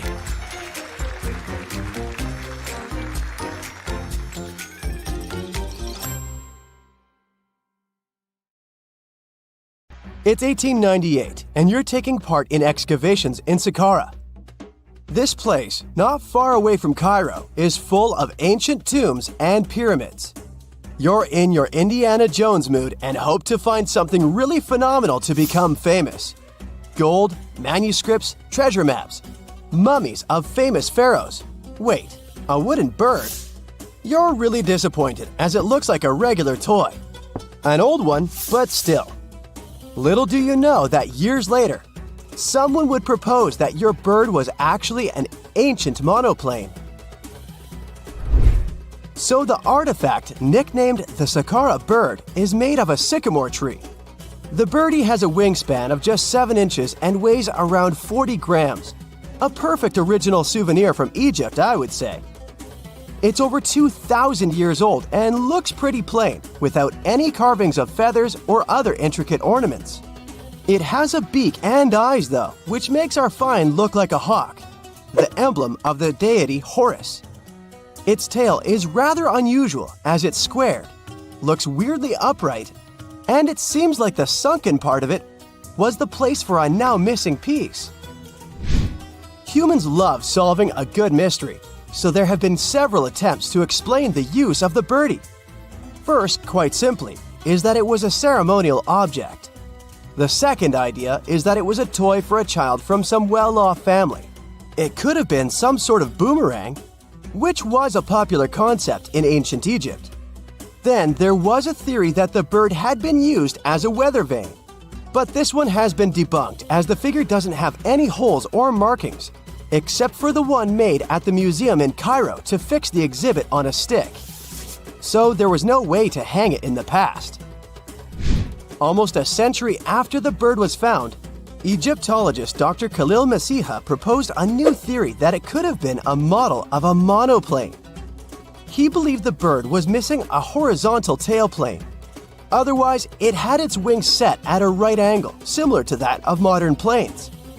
It could have worked to generate the aerodynamic lift necessary for flights. Dr. Masiha also claimed that it was common at that time to place miniature models of technological inventions in tombs. So, did the ancient Egyptians really invent the plane in 200 BCE? That would make the Wright brothers, who are considered the inventors of aviation, really upset.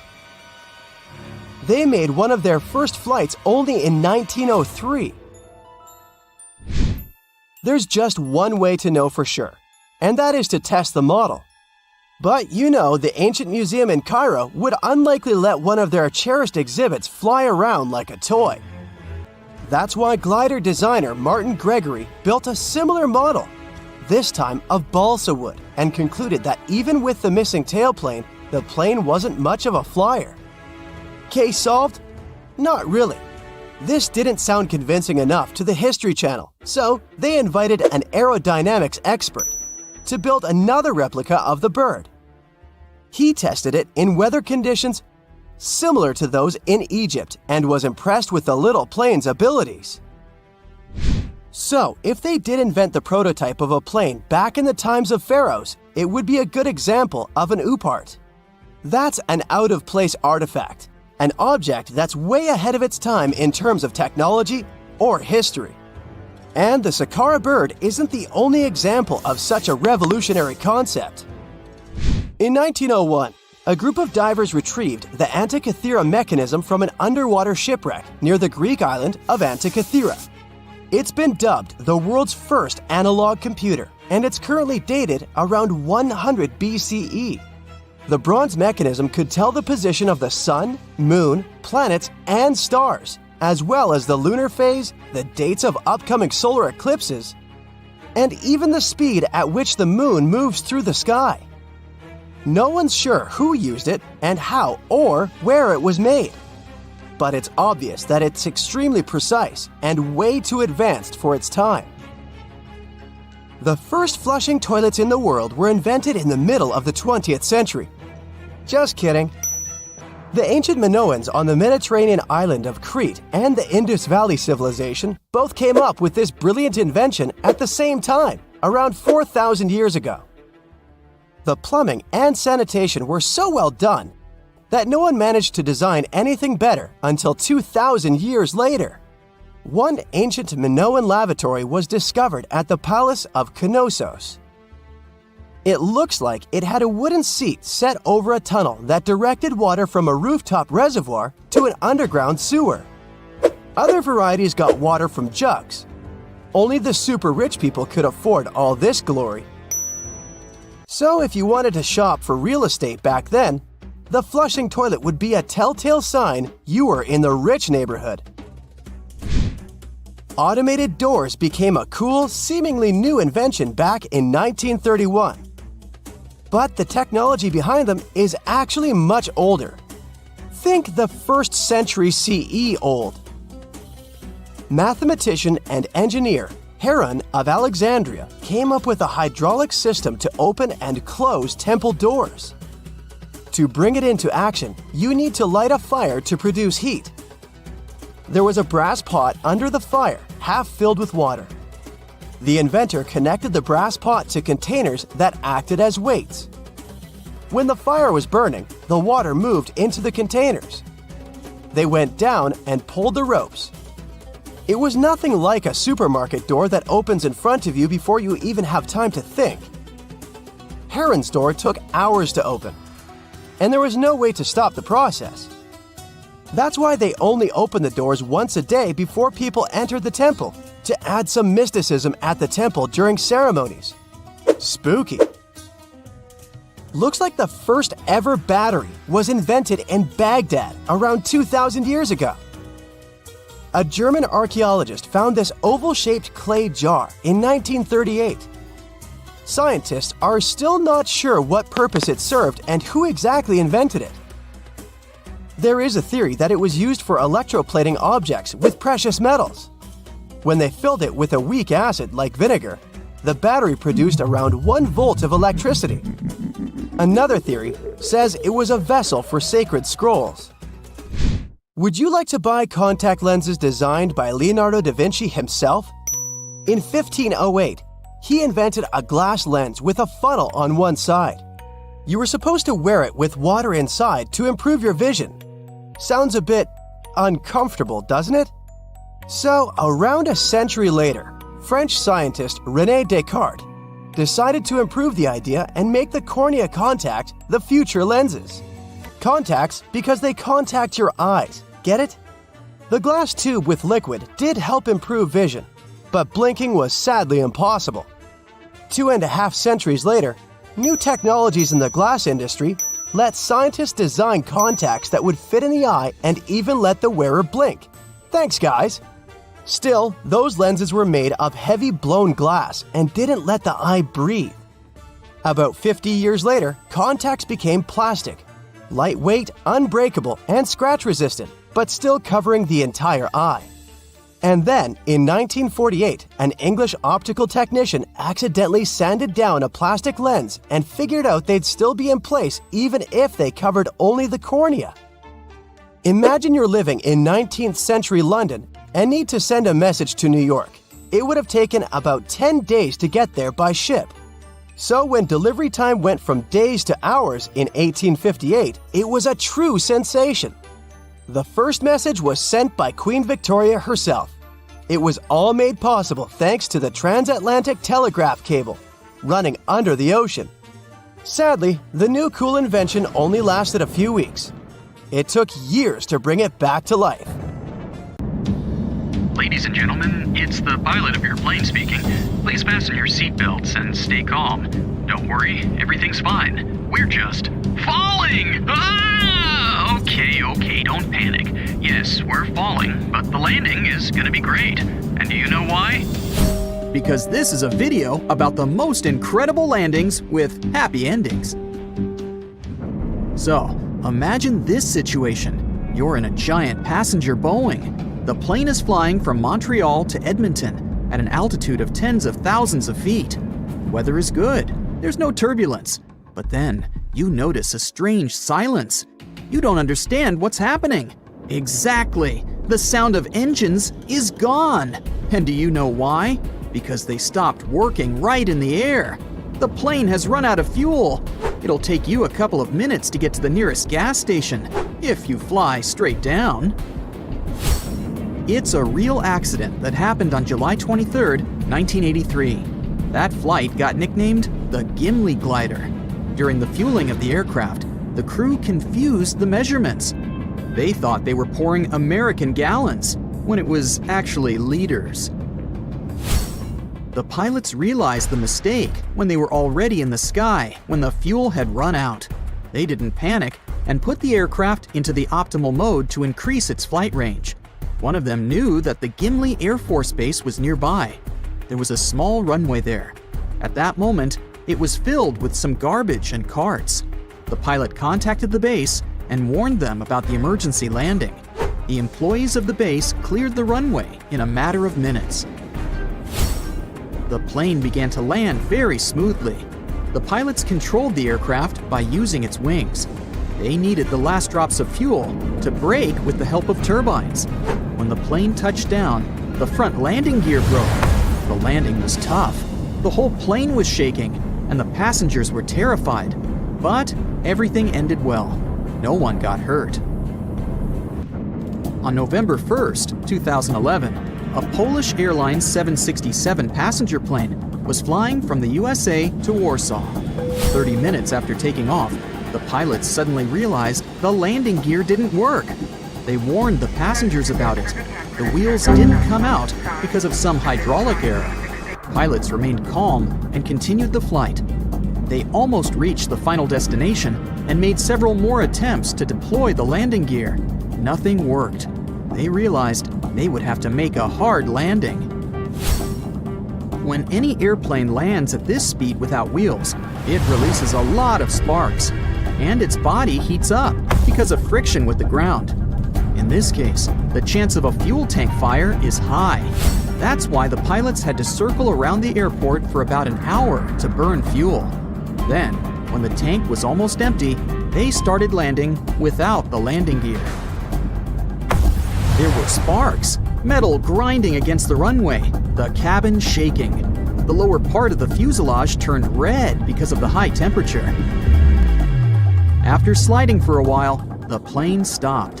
About 231 people on board were rescued, thanks to the pilot's professionalism. Probably one of the most famous emergency landings occurred on the Hudson River on January 15, 2009. Pilot Chesley Sullenberger became a hero that day. The plane he was flying collided with a flock of geese during its departure from New York. The engines were out of order. There was only icy water under the aircraft and almost no chance of salvation. Even now, experts say that the risk of crashing the plane was very high, but experienced Chesley Sullenberger knew what to do. He did his best to calm down, focused on his work, calculated the exact angle at which the plane needed to touch the water, and successfully landed the aircraft. If he had made the slightest mistake, the plane would have lost its wings and drowned almost immediately.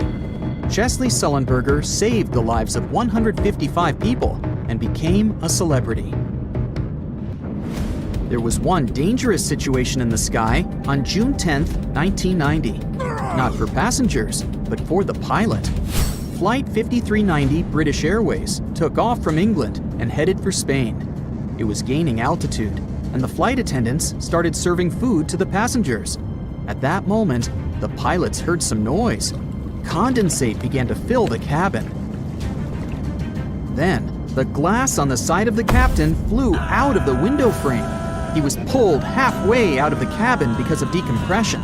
His knees got stuck in the control panel next to his seat. The first officer grabbed him tightly by the belt. The temperatures were extremely low, and an incredibly strong wind was blowing outside. The plane began to descend, gaining speed. The autopilot shut down. The flight attendants grabbed the captain so that the co-pilot could operate the controls with both hands. The oxygen level was decreasing, so he began an emergency landing. The captain was outside the plane for about 20 minutes, and despite the extreme conditions, he survived. The plane landed successfully. The captain was taken to the hospital, and the glass was replaced. Further investigation revealed that the window had flown out because the bolts used there had been wrong. A plane runs out of gasoline. The engines stall. An aircraft crashes into a flock of birds. That's all pretty scary stuff. But what if a plane broke in half?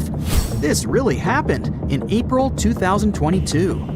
A DHL Boeing 757-200 cargo plane was picking up speed on the runway. It was going to fly to Guatemala.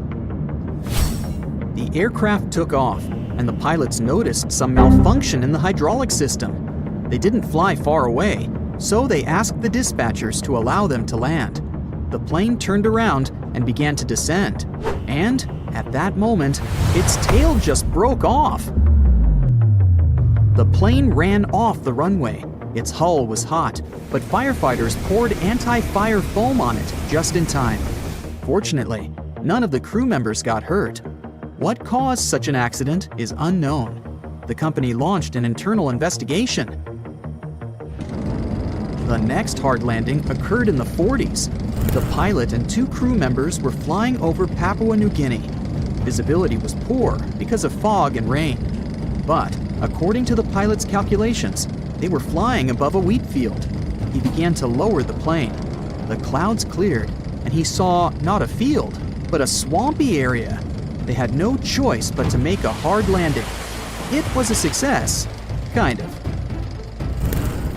All 3 crew members survived, but the plane got bogged down in a swamp. It was impossible to take off, so the crew went to look for the nearest settlement. For 2 days, they were walking through the swamps, sharp tall grass, and hordes of mosquitoes.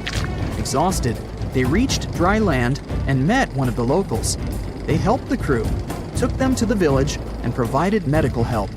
The plane was left to rot in the swamp, forgotten. It stayed there for about 30 years. Its whole body got covered with grass, mud, and moss. And the cabin was moldy. The locals loved to climb inside and play with it. Then, in the 70s, some tourists from Austria accidentally found the aircraft. They took a photo of the plane and published it in the local newspaper. It attracted the attention of many photographers and travelers from all over the world. They called the plane the Swamp Ghost. Many tourists visited it and took parts of the plane as souvenirs. In 2016, one American traveler pulled it out of the swamp and moved it to his home. The plane had been in the air for a mere 25 seconds when the pilots noticed weird noises and bizarre vibrations. They tried several ways to improve the situation, but nothing worked.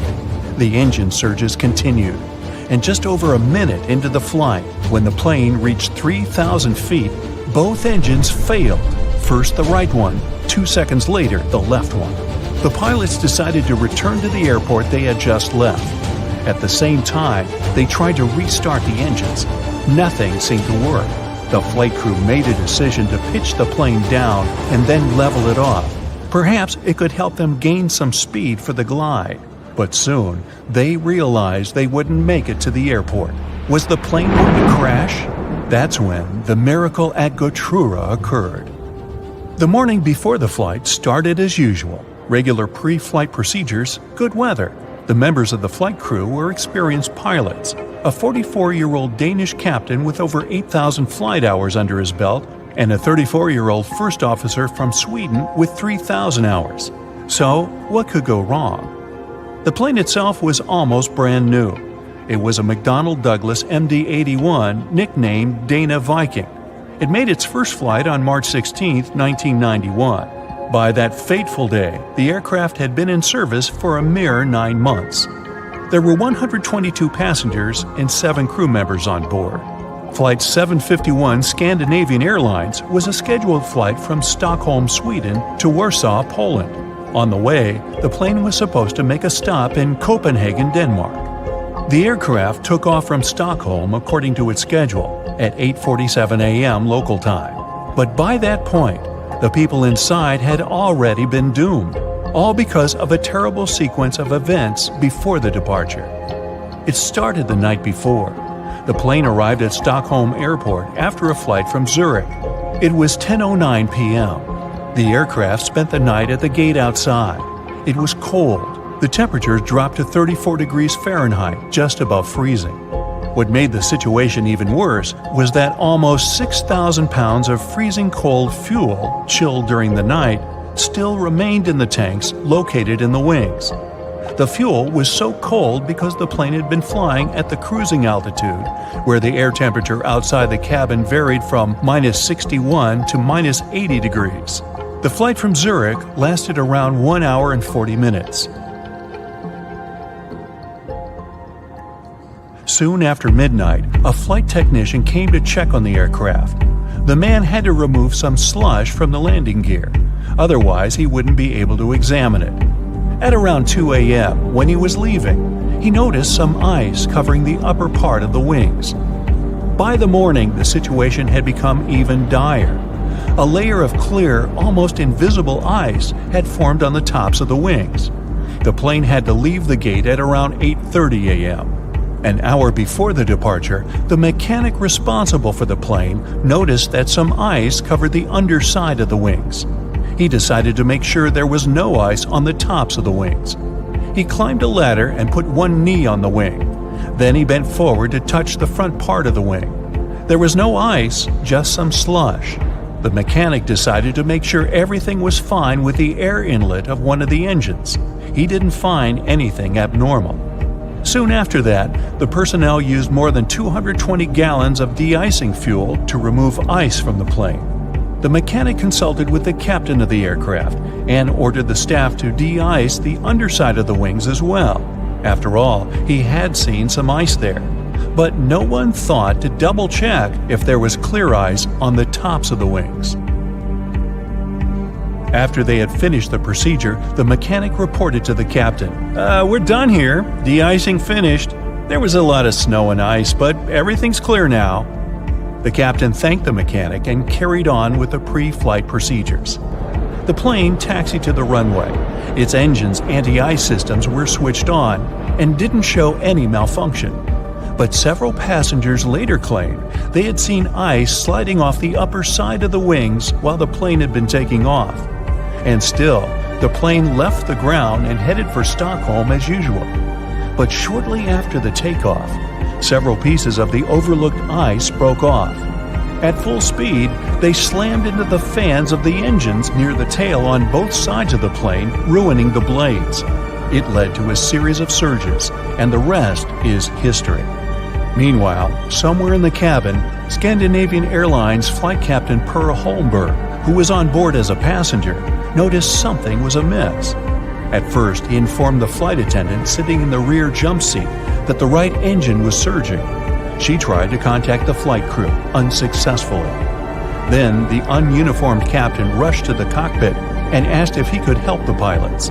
The first officer gave him the emergency checklist, and the captain asked him to start the auxiliary power unit, a small gas turbine in the tail of the plane. Holmberg's advice and help were invaluable, but was it enough to save the plane and the people inside? When the plane emerged from the cloud cover at an altitude of 890 feet, the pilots realized they wouldn't have enough time to make it back to the airport. An immediate emergency landing was unavoidable. The assisting captain passed the order to the cabin crew, and they started preparing the passengers. There was a large field to the north of the plane, but the captain realized they didn't have enough time to reach it. So he chose a much smaller field in a forested area in the direction of flight. It was not far from the village of Gotrura in Uppland, Sweden. The plane was just 1,300 feet above the ground when the assisting captain started extending the flaps. At a height of 183 feet, the captain reported to Stockholm Control, "We're crashing to the ground." 7 seconds later, the plane hit several trees and lost a huge chunk of its right wing. By that time, the landing gear had already been extended and the speed had decreased to 139 miles per hour. Moments later, the plane's tail struck the ground and broke off. The aircraft kept sliding across the field, still at high speed. It traveled 360 feet, with its main landing gear leaving marks on the field. At one point, the plane lost the main and nose landing gear. Its fuselage broke into 3 parts. Miraculously, there was no fire. If you look at the pictures from the crash site, the plane torn into pieces, with its parts scattered across the field, it's hard to believe that all 129 people on board the plane survived. It seems like a miracle, but it was also thanks to the flight attendants' quick reaction and the correct instructions they gave the passengers. They didn't panic and told the people to adopt the brace position just in time to avoid fatalities. Even more surprising, almost all passengers, except for 4 people, made their way out of the plane on their own. No wonder this accident was nicknamed the Miracle. The aircraft, though, wasn't as lucky. The 9-month-old plane was damaged so badly that it was an immediate write-off. Everyone praised the actions of the flight crew. The landing was incredibly skilled, especially in such a fast-developing, very dangerous situation. The captain himself admitted that few pilots were ever forced to put to the test the skills they got during training, at least not to this degree. He said he was proud of his crew and relieved that everyone had survived, and he never returned to piloting commercial planes. You've probably seen Hollywood movies where somehow a small hole opens up in the side of a plane and then immediately it's utter chaos. Food trays and bags flying, seatbelts barely holding passengers in place. Luckily, in reality, small damage to the fuselage won't cause such dramatic consequences. But would you believe me if I told you there was a pilot that managed to land a plane with half the roof torn completely off? Buckle up. At 1:25 p.m. on April 28, 1988, a 19-year-old Boeing 737 that belonged to Aloha Airlines left Hilo International Airport and headed for Honolulu. The plane was named after Queen Liliuokalani, who was the last sovereign monarch of the Kingdom of Hawaii. On that day, the aircraft already had 3 short flights from Honolulu to Hilo, Maui, and Kauai. Apologies to the people of Hawaii for any mispronounced names. Anyway, all the trips were regular and uneventful. The weather was calm, and it seemed like nothing could go wrong. The captain was experienced pilot Robert Schornsteimer, 44 years old, who had 6,700 flight hours in the Boeing 737. The first officer was Madeline Tompkins, 36 years old, who had flown more than 3,500 hours in the very same Boeing model. Early in the morning, still in Honolulu, the first officer had conducted the regular pre-flight inspection and announced that the plane was ready for the flight. At 11 a.m., the plane left Honolulu and headed for Maui and then to Hilo. When the plane arrived at the destination, the pilots didn't leave the cockpit or inspect the aircraft from the outside. After all, it wasn't a requirement, so they didn't have to. Following schedule, the plane started the last leg on the routine round trip at 1:25 p.m. There were 95 people on board the aircraft, 89 passengers, 2 pilots, 3 flight attendants, and an FAA traffic controller who stayed in the observer seat in the cockpit. After a normal takeoff and ascent, the plane got to the usual cruising altitude of 24,000 feet, and then, at about 1:48 p.m., 26 miles away from Kaului, the unexpected happened. Those who were in the cockpit heard a loud whooshing sound and then a crack, followed by the deafening sound of wind seconds later. Apparently, a small part of the roof on the left side tore loose, which led to the explosive decompression of the plane. But the worst thing was that the decompression caused a ripple effect, which led to a huge section of the airplane's roof to tear off completely. The length of the missing part was 18.5 feet long. It was all part of the aircraft's skin that covered the plane from the cockpit back to the forewing area. At first, the pilots didn't realize what had happened. The first officer, who was in control of the aircraft at that moment, felt her head jerk backward, and she noticed debris and gray pieces of insulation flying chaotically around the cockpit. When the captain turned his head, he saw that the cockpit door had disappeared, and instead of the first-class ceiling, he was staring at a clear blue sky. The plane started to roll from side to side, and it was becoming increasingly harder to control. Everybody who was in the cockpit immediately put on their oxygen masks, and the captain took over the aircraft. He prodded the speed brakes into action and began an emergency descent towards the nearest airport, which was on Maui Island. Luckily, all the passengers were in their seats at the moment when the accident happened, and since the seatbelt sight was still on, everyone had their seatbelts fastened. However, all 3 flight attendants were standing along the aircraft aisle. The one who was the closest to the front of the plane was swept out through the hole in the roof. The other 2 were thrown to the floor by a forceful jerk. But while one of them hit her head really hard and lost consciousness, the other one started to crawl along the aisle in an attempt to help passengers and calm them down. At that same time, the pilots were trying to contact air traffic control and signal an emergency. To make matters worse, they couldn't hear each other and had to use gestures to communicate. They also didn't know whether the radio worked and whether they had managed to deliver their message. The flight controls were sluggish and loose, and the captain was struggling to control the plane. the first officer, right by his side, dealing with communication and assisting the captain. It turned out that the controller hadn't been receiving the crew's messages until the aircraft descended to the altitude of 14,000 feet. Only then did the signal get through, and Maui Towers started urgent preparations for an emergency landing. The problem was that at that time, in case of an emergency, the airport control tower had to dial 911 just like anyone else. On top of that, the controller didn't catch that the passengers and crew members would need medical help. After all, the crew only announced that they had experienced a rapid decompression, so the controller wasn't aware of the entire gravity of the situation. In the meantime, the plane had already dropped to a height of 10,000 feet above sea level. The captain removed his oxygen mask and withdrew the speed brakes. The plane was steadily descending toward runway 2 of Kahului Airport. Following the captain's command, the first officer lowered the landing gear, but the indicator light didn't come on. That could mean that either they had a bad light, or they had serious problems with the nose gear. But that wasn't the only problem. As the plane was approaching the runway, the left engine failed, and the aircraft started rocking and shaking. The captain made an attempt to restart the engine, but didn't succeed.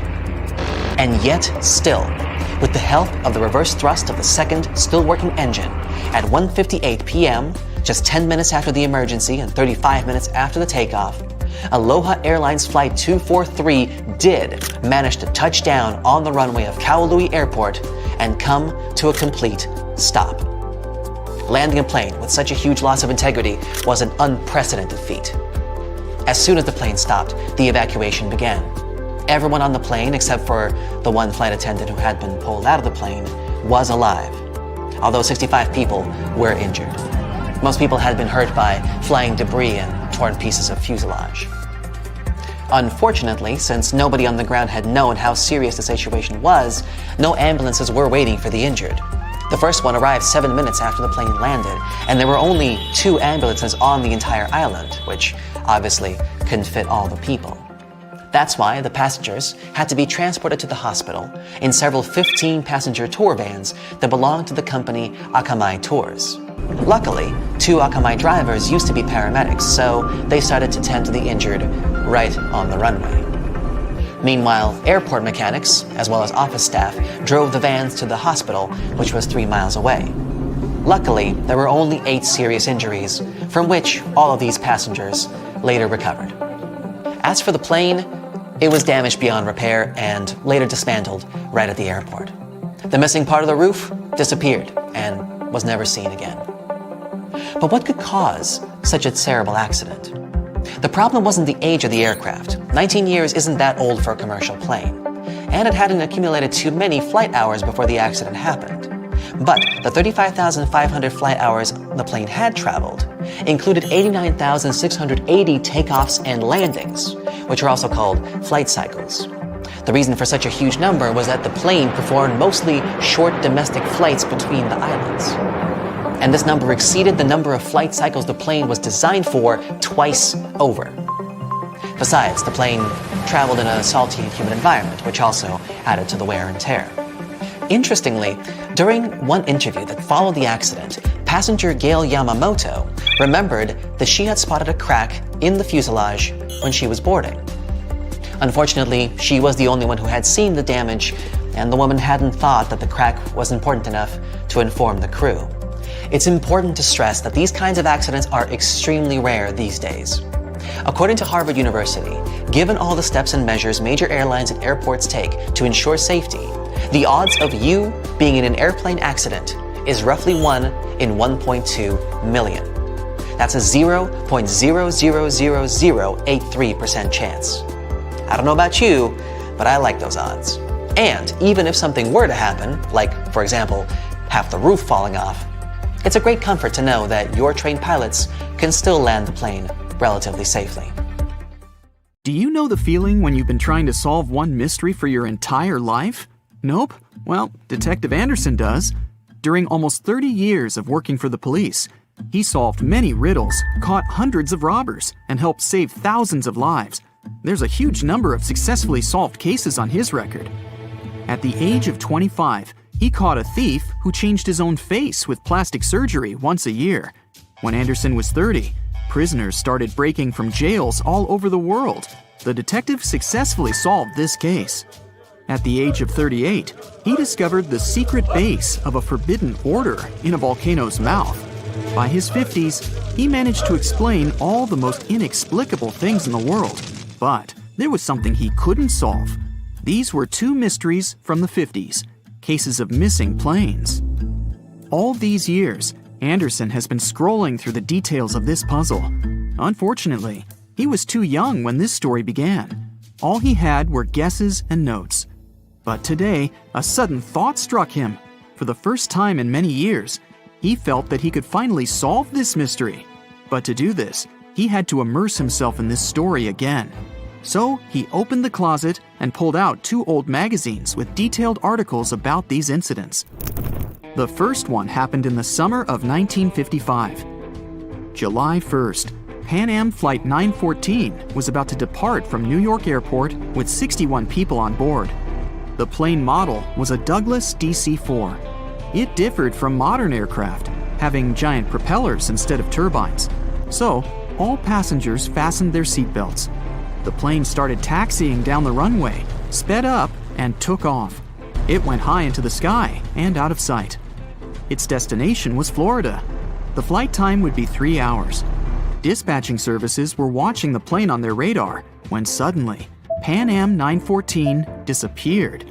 The operator tried to contact the pilot but received no response. New York reported this to Florida. They said they couldn't see the plane either. Usually, pilots notify via radio if a plane crashes or gets into a storm. But this time, just nothing.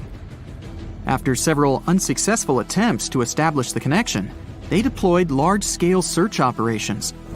Communication with the plane was interrupted when it was flying over the Atlantic Ocean. Therefore, the air company had to admit the aircraft crashed into the water. But this version had no proof. When planes fall that way, rescuers find floating debris. Some parts of the cabin or luggage always get to the surface. This time, rescuers found nothing. The plane didn't transmit any distress signals and didn't leave any traces of the crash. It seemed like it just disappeared into thin air. People forgot about this disaster for 37 years. And then, something bizarre happened. 1992, Venezuela, Caracas Airport. The control tower received a signal about an unknown aircraft approaching them. It was weird because it wasn't supposed to be there. There were no flights scheduled for that time. The plane was landing. The dispatcher and the rest of the airport staff understood that something was wrong here. The plane looked old, with huge propellers instead of turbines. After landing, the pilot contacted the airport.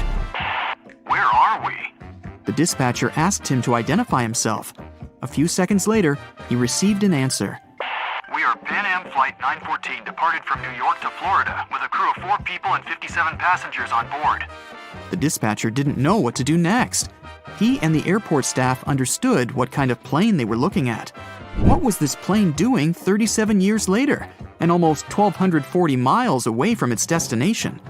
After a few seconds, the startled dispatcher turned on the microphone and said, It is September 9th, 1992. You know that? A long pause followed. Then, the pilot responded in a panic. Oh no. Jimmy, where are we? No! Stay away! Let's go now!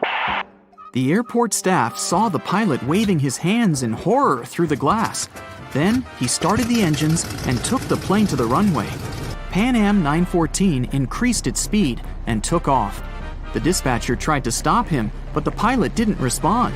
The plane disappeared into the sky, and no one else had heard of it since that day.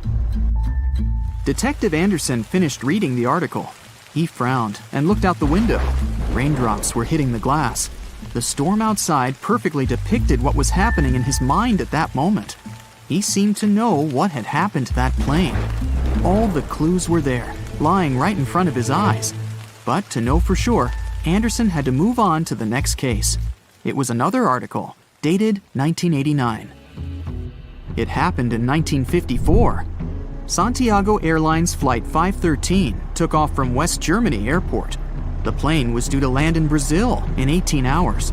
There were 88 passengers and 4 crew members on board. The plane hid behind the clouds and disappeared from all radar. Air traffic controllers were trying to contact the pilots, but didn't receive a response. 18 hours later, they called the airport in Brazil. Those dispatchers couldn't confirm this plane's landing and couldn't contact the pilots either. The search operation lasted for several months, but they found nothing. Just like in the Pan Am 914 case, the plane disappeared from radar while flying over the Atlantic Ocean. 2 years later, the search operation ended, and Santiago Airlines ceased its activities. October 12, 1989. Airport controllers in Brazil noticed a passenger plane that suddenly appeared on their radar. It didn't answer the airport staff's questions and just circled over the airbase. After a few minutes, the plane landed and nothing. No one opened the ramp. Passengers didn't get out. Pilots didn't respond. The aircraft was in perfect condition. One of the dispatchers realized that this was the missing Santiago Airlines Flight 513 that had been considered lost for 35 years. Airport staff approached the plane and opened the doors. What they saw there terrified them. The police, customs staff, doctors, detectives, and other airport staff members gathered around the plane. No one knew what to do next. There was no living person on board who could tell the truth. The plane disappeared in 1954 and appeared 35 years later in perfect condition without any damage. So far, no one has figured out what happened. Detective Anderson noticed the stories were very similar. Pan Am 914 disappeared in 1955. Santiago Airlines 513 vanished in 1954. The difference was almost a year. Anderson scratched his head and noticed another little detail. Both planes went missing from the radar the moment they were flying over the Atlantic Ocean. There are many myths about phantom ships and mysterious phenomena connected with the Bermuda Triangle. Detective Anderson knew these tales, but these 2 missing planes puzzled him. He looked at 2 articles and understood everything. Exactly! The solution was there, right in front of his eyes. Both stories were written in the same newspaper. There was no real dispatcher who communicated with the planes. Nothing was known about the passengers. No newspapers except this one published news about these missing aircraft. It seemed they just took the same story and changed the dates, locations, and names of flights. Yes, the case was solved. It was all fake. The rain stopped. Detective Anderson looked out the window and heard the sound of a passing train. He remembered another weird and fake story. A story about a phantom train. It took place in Italy in 1911. 100 passengers boarded the train of the Zanetti Railway Company. It went through the picturesque mountainous area, got into a mountain tunnel, and disappeared. No one else had seen the train since then. All the passengers were lost, but not for long. They appeared in the past. There were records dated 1845. One unknown doctor from Mexico City wrote about 100 Italians who appeared in the city from nowhere. They were all dressed strangely and talked about one mysterious train. This was a completely made-up story. There was no proof or records about this train and the people who got into the past. A loud sound interrupted his thoughts. Detective Anderson picked up the phone. He was silently listening to the person on the other end of the line. A minute later, he answered, "Yes." The detective put the phone down. It was a new mystery for him. In the Sahara Desert, the locals noticed a huge ship lost in the South Pacific 27 years ago. There was no crew on board, no cargo, and no flags.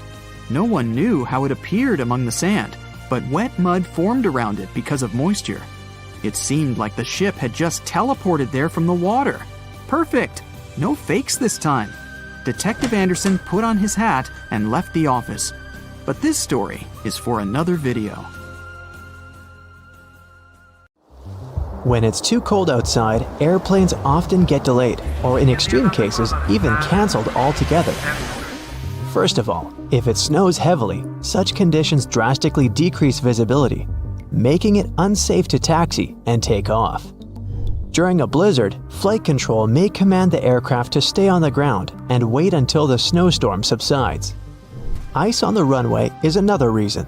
An airplane's landing gear are nothing like a car's wheels, and they can't be equipped with studs to avoid skidding. But even if they were, a plane needs to develop speeds on the ground that are much higher than on an average road to take off successfully. If the runway is slippery with ice, the airplane can slide off it easily. Things like this actually happened in the past. For example, in January 2014, the JFK airport in New York was shut down after a plane skidded off the runway and into the snow. Luckily, no one was injured, but the airport staff had to dig the aircraft out of the snow, and even the local police joined the efforts. Same story with landing, which is even trickier in freezing conditions because a plane is in much less of a controlled environment and traveling at even greater speeds. What's more, while an airplane that's about to take off and skidding will probably get into an open area and stop there, one that's about to land could end up crashing into the airport's infrastructure. Needless to say, that's way more dangerous for everyone. Freezing weather conditions can also cause frost and ice sheets to build up on the plane itself. Airplanes are carefully engineered, and any tampering with their structure may cause huge trouble. As experienced pilots say, even a thin crust of ice over the wings of a plane can mess with their delicate design and destroy lift. Planes can be de-iced though. The airport staff usually spray them with a special solution that doesn't let the ice build up on the aircraft's skin. But back to the runway. If it's covered with ice, there's little you can do. Unless the sun is shining, the chances of safely removing the ice from the pavement are almost zero. There's also a chance of damaging the pavement, making potholes, which can result in safety concerns for both takeoff and landing. Imagine driving over a pothole in a car at full speed. Pretty unpleasant. And now multiply it by about 1,000, because a plane is much heavier than a car, and don't forget that the landing gear is not exactly there for driving. Jet fuel and the equipment that pumps it can freeze too if the temperature is too low. The fuel freezes at -40 degrees Fahrenheit, but that can only happen on the ground before takeoff. At a cruising altitude, temperatures may drop as low as -70 degrees Fahrenheit, but since the liquid is inside the plane and burning down steadily, it's much warmer there. On the ground though, nothing stops the fuel from turning into ice. If that happens, no flights are available, obviously. Same goes for the pumping equipment. Even if the fuel is still liquid, the pump may cover with ice and just stop delivering the fuel into the plane's tanks. In the worst-case scenario, it might even break down, leading to expensive repairs and prolonged delays in flights. Finally, ground crews have to do a lot of work before takeoff or landing, and they're all human after all, so they can't bear the freezing cold for too long. This issue is often resolved by tag teaming. One group of workers goes out in the field to do the job, while the other is waiting for them in a shelter. After 20 minutes or so, the first group returns to warm up, and the second one takes up the job where the first one left it. Although it's efficient, it still slows down the operations a lot, so that might also cause delays. But despite all the trouble freezing weather can cause, it's actually more beneficial for a plane than extreme heat. Cold air is denser than hot, so planes gain more lift and stay truer while in the air. They're more easily controlled in flight too. Air molecules are slower and closer together, creating a steady flow of air around the wings and cockpit. At high altitudes, the air naturally becomes thinner as the air molecules spread out and become more scarce. That's exactly why planes can't get to the upper layers of the atmosphere. There's just not enough air there to create sufficient lift. The same happens when it's too hot down on the ground though. Air molecules get faster and spread out, meaning the plane's wings don't have as much air to push off and get into the flight mode. To take off in extreme heat, a plane has to move much faster to generate enough air resistance and lift. But to move faster, the plane needs its engines to work better, and that's also impossible when it's too hot. As the air gets thinner, the amount of oxygen decreases too.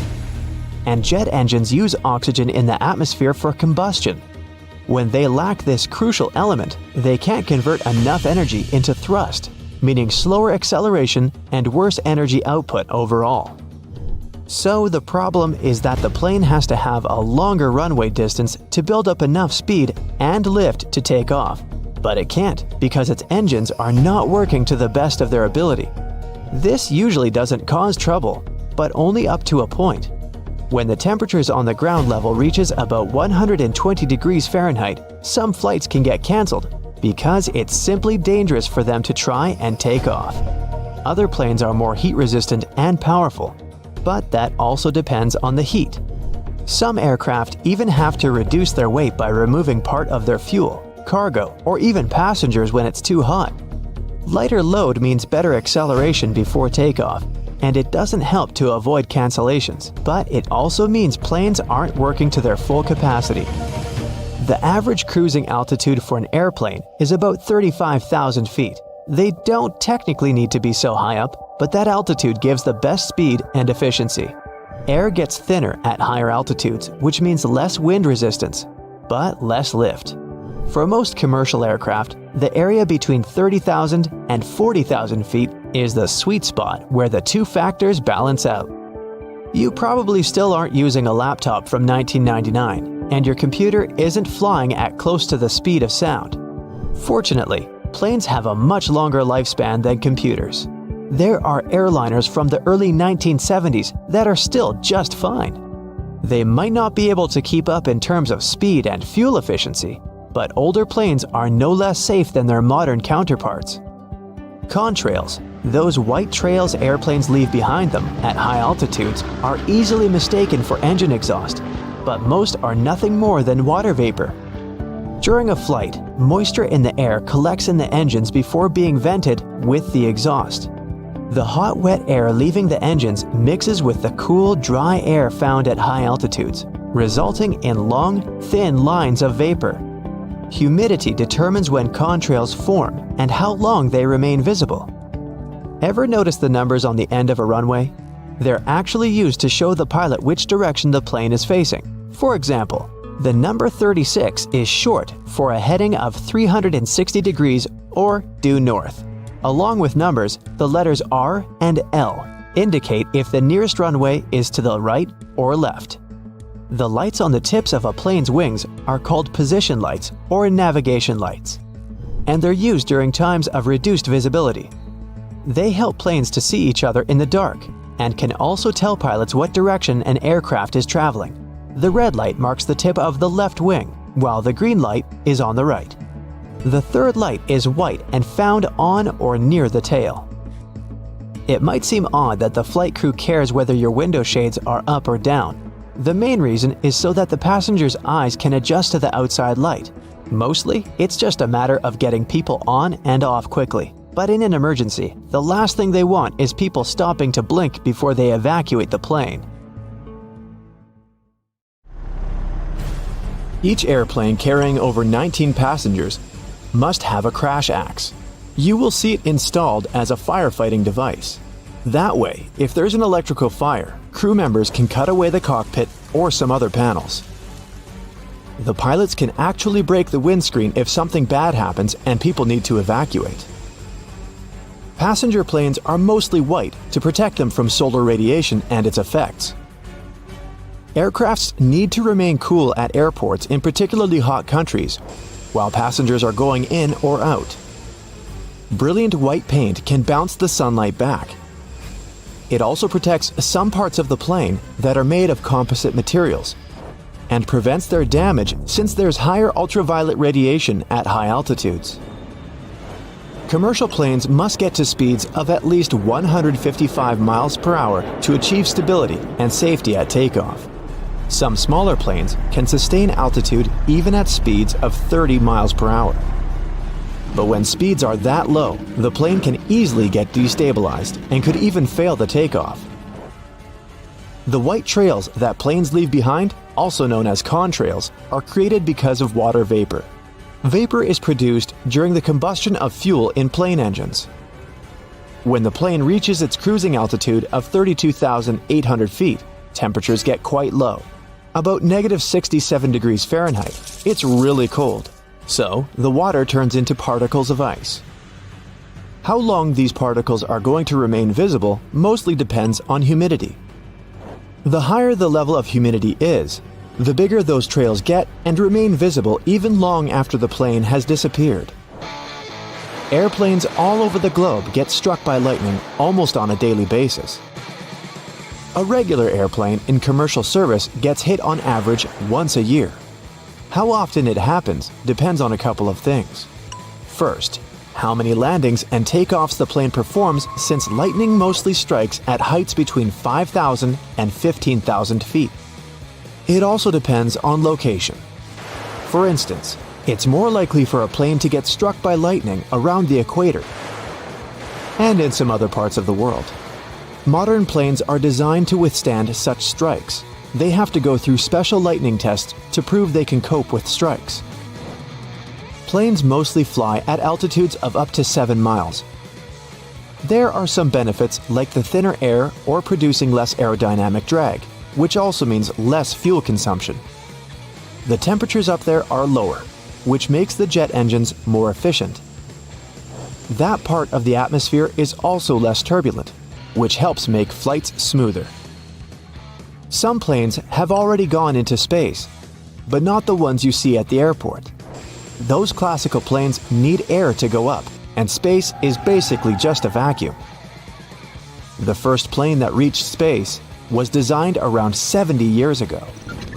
During its first flight, it generated lift and stability using its thin, stubby wings. It traveled more than 5 times the speed of sound. There are at least 1 sextillion planets out there in our universe. To give you an idea of how huge this number is, our planet weighs almost 1 sextillion times more than some animals like a bear. None of these planets are cubic, triangular, or any other shape. They're all round. At its beginnings, a planet is just a cloud of dust and rocks that rotates around a central star. Dust and small pieces attract each other because of gravity, and they keep doing it until they form a blob. Now, the blob starts attracting more matter. It grows and gets bigger until it's done with collecting everything in its path. Gravitational forces work equally in all directions, so that blob gets a round shape. But not the perfect one. Our planet, for instance, is almost a sphere, but with a bulge in the middle. The bulge is there because the Earth is spinning. Every time it rotates on its axis, the middle part travels further than the top. The area at the equator is moving quicker than the area at the poles. And the faster you spin something, the more you'll throw it outwards. Sound will travel 4 times faster in water than in air. It's a wave, and that's why it moves faster in a denser substance. Particles that are close to each other, as in denser substances, will bump into each other more easily. Water is denser. There are 800 times more particles in a bottle of water than in the same sized bottle filled with air. Bubbles are round because they occur in a thin film, such as one of soapy water traps air. The molecules in the film attract each other. That way, they stick together and also shape a sphere, because that's the smallest possible area that encloses any given volume. They can't get any smaller because they have trapped air inside. You can turn your pencil into a diamond. If you apply a temperature of 2,550 degrees Fahrenheit and pressure of 55,000 atmospheres, you can transform graphite into diamond. There are actually 2 variations of a single chemical element, carbon. Diamonds aren't just used in jewelry, but for different purposes. For example, as a cutting tool for electronic devices. Beavers are amazing builders capable of creating cool and complex riverside structures. They build them to protect themselves from wild animals that might go after them, like wolves or bears. But not in the way it may look at first.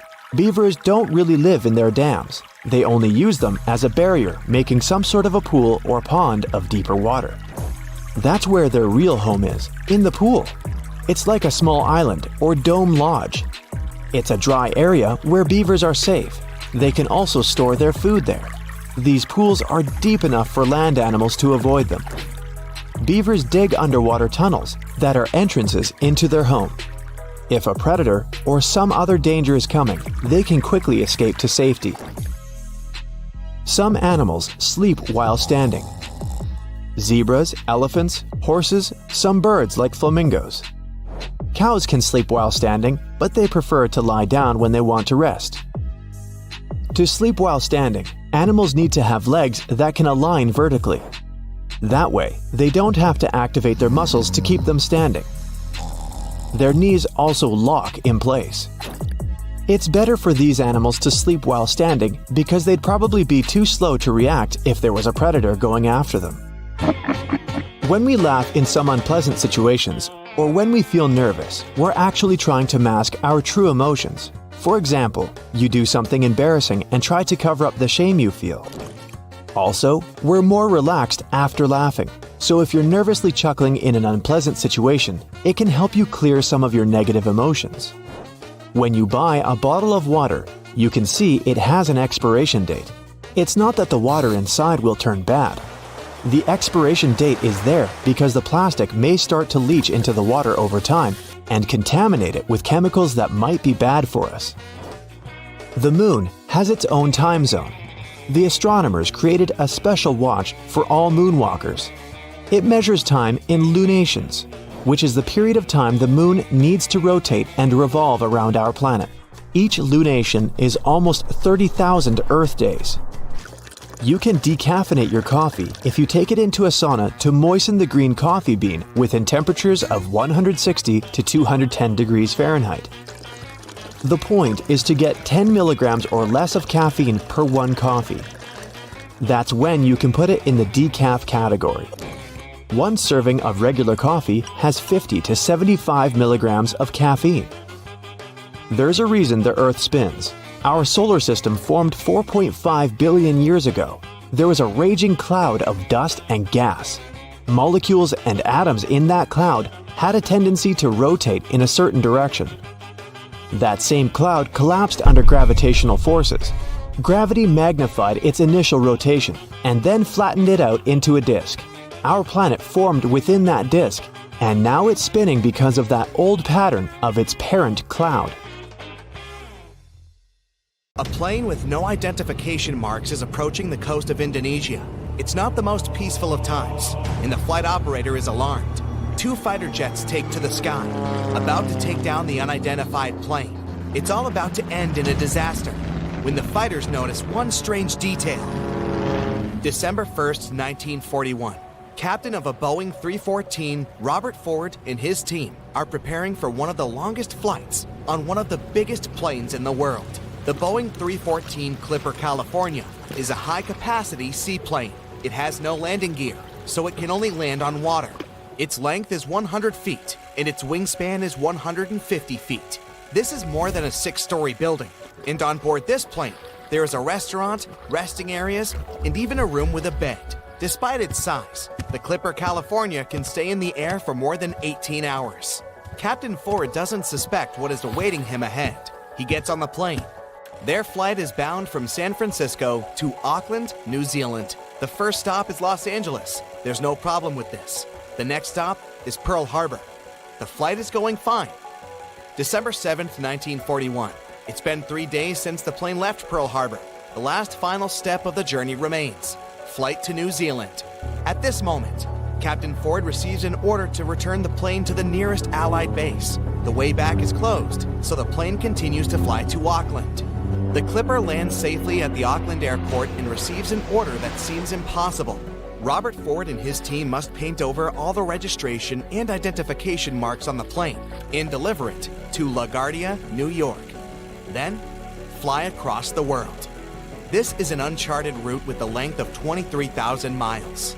In the entire history of aviation at this time, no one has flown such a distance. The team doesn't have maps or modern navigation devices. They don't know the lands they will fly over. They don't know who they may meet on their way and at which airports they will land. They must maintain and repair the plane themselves, extract fuel, and plot the route. At the same time, they have almost no money. Immediately after receiving the order, the team goes to the Auckland Library. They study all the atlases and maps to create a detailed flight plan. First, they need to get to Australia, then fly to Africa along the coast of Asia, and then they should go to the US. The crew paint all over the signs on the plane and prepare for takeoff. Fortunately, before the start, one banker finds about their situation and gives them $500. The plane takes off. The team didn't notice they forgot to paint over the American flag. In a few days, it will save their lives. Before Australia, they fly to New Caledonia to evacuate a group of people from there and deliver them to Australia. The operation is successful.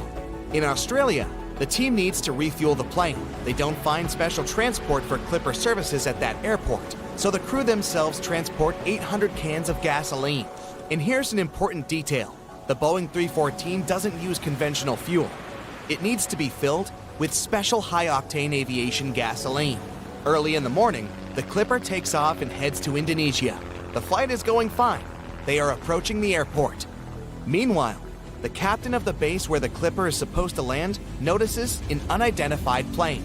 He doesn't know who's flying it and from where. No one warned him about it. It may be an enemy plane. 2 fighter jets take to the sky. They are approaching the Clipper and don't see any identification marks on its body. The pilots are about to attack, but at that moment, they notice an American flag. If Robert Ford hadn't forgotten to paint it over, then everything would have ended badly for him and his crew. The fighters allow landing. The Clipper lands on the water. A boat floats towards it to meet the plane's crew, but stops. It turns out the plane landed on a place filled with sea mines, so the boat doesn't dare to sail there. The Clipper approaches the port and miraculously avoids contact with mines. Robert Ford and the crew of the plane are well met. They are going too quickly to rest and hit the road. But then, a big problem surfaces. The plane is running out of fuel, and at that naval base, there is only ordinary automobile gas. Nobody knows if the plane engine is going to go with it. It may burn out or stop working altogether, but there's no choice. They fill the tanks with ordinary fuel. Captain decides to take off using the remnants of aviation fuel, and during the flight, they switch to tanks with ordinary gasoline. When this happens, the plane's engine begins to clap and rattle, but after a while, it calms down. The flight continues. For 19 hours, they fly on dangerous fuel. Their next stop is Ceylon. The sky is covered with clouds. The pilot doesn't see the coast in the airport, so he decides to lower the plane below the clouds. They fly at an altitude of 300 feet above the surface of the sea and notice a huge whale ahead. The plane flies closer, and it turns out it's not a whale. It's an enemy ship. The Clipper begins to gain altitude to hide back into the clouds. Finally, they are again surrounded by a white veil. The booms and blasts are heard behind and below the plane. The Clipper's flying with zero visibility for 60 minutes. Finally, the clouds are clearing and they see the port of Ceylon. The team makes a short stopover and proceeds with its journey. As soon as the plane takes off, one of the engines explodes. Fortunately, they didn't have time to fly far from the port, so they successfully landed the plane on the water and repaired the engine. The Clipper continues its mission.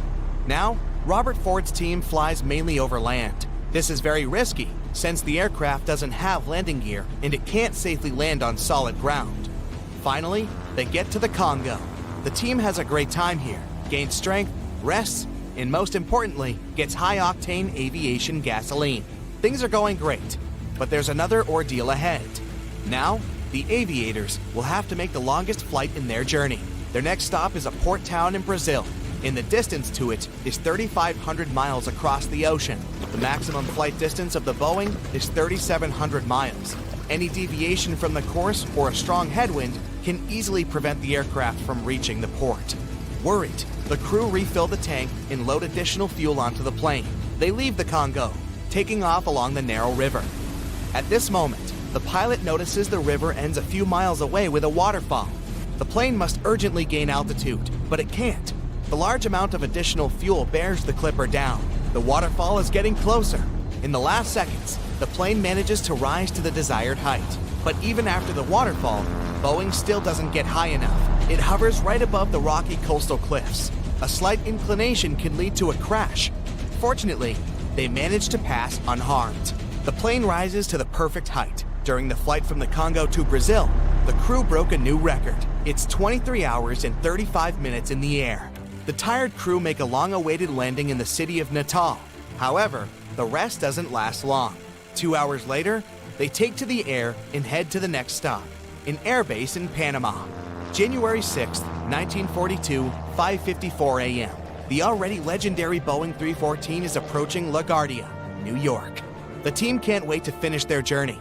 They contact the dispatch, and he tells them they can't land the plane only after 7 a.m. since the air terminal starts working at this time. For an hour, Robert Ford and his crew are circling in the air. It was probably the longest hour of their lives. Finally, the mission is complete. The Boeing 314 becomes the first passenger plane to make an almost around-the-world trip. This long flight lasted more than a month. This plane spent 209 hours or 8 days in the air. During this time, it covered more than 30,000 miles and made 18 landings.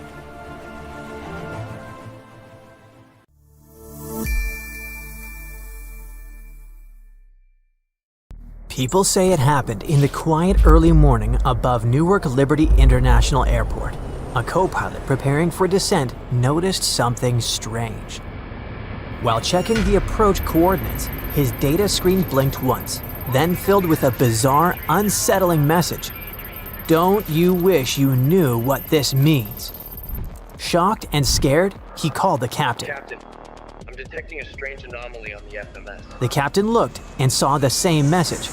There were no errors, no warnings, just that cryptic sentence across the display.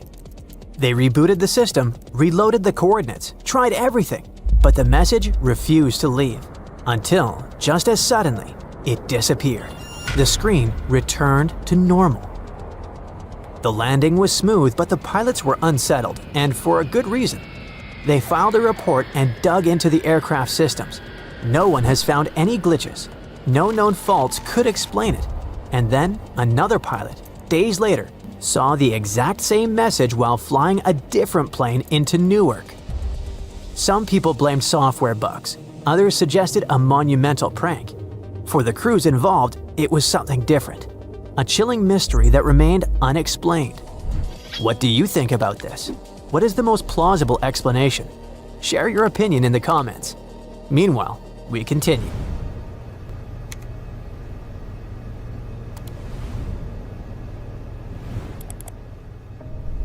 One of aviation's eeriest legends involves the ghostly aftermath of Flight 401.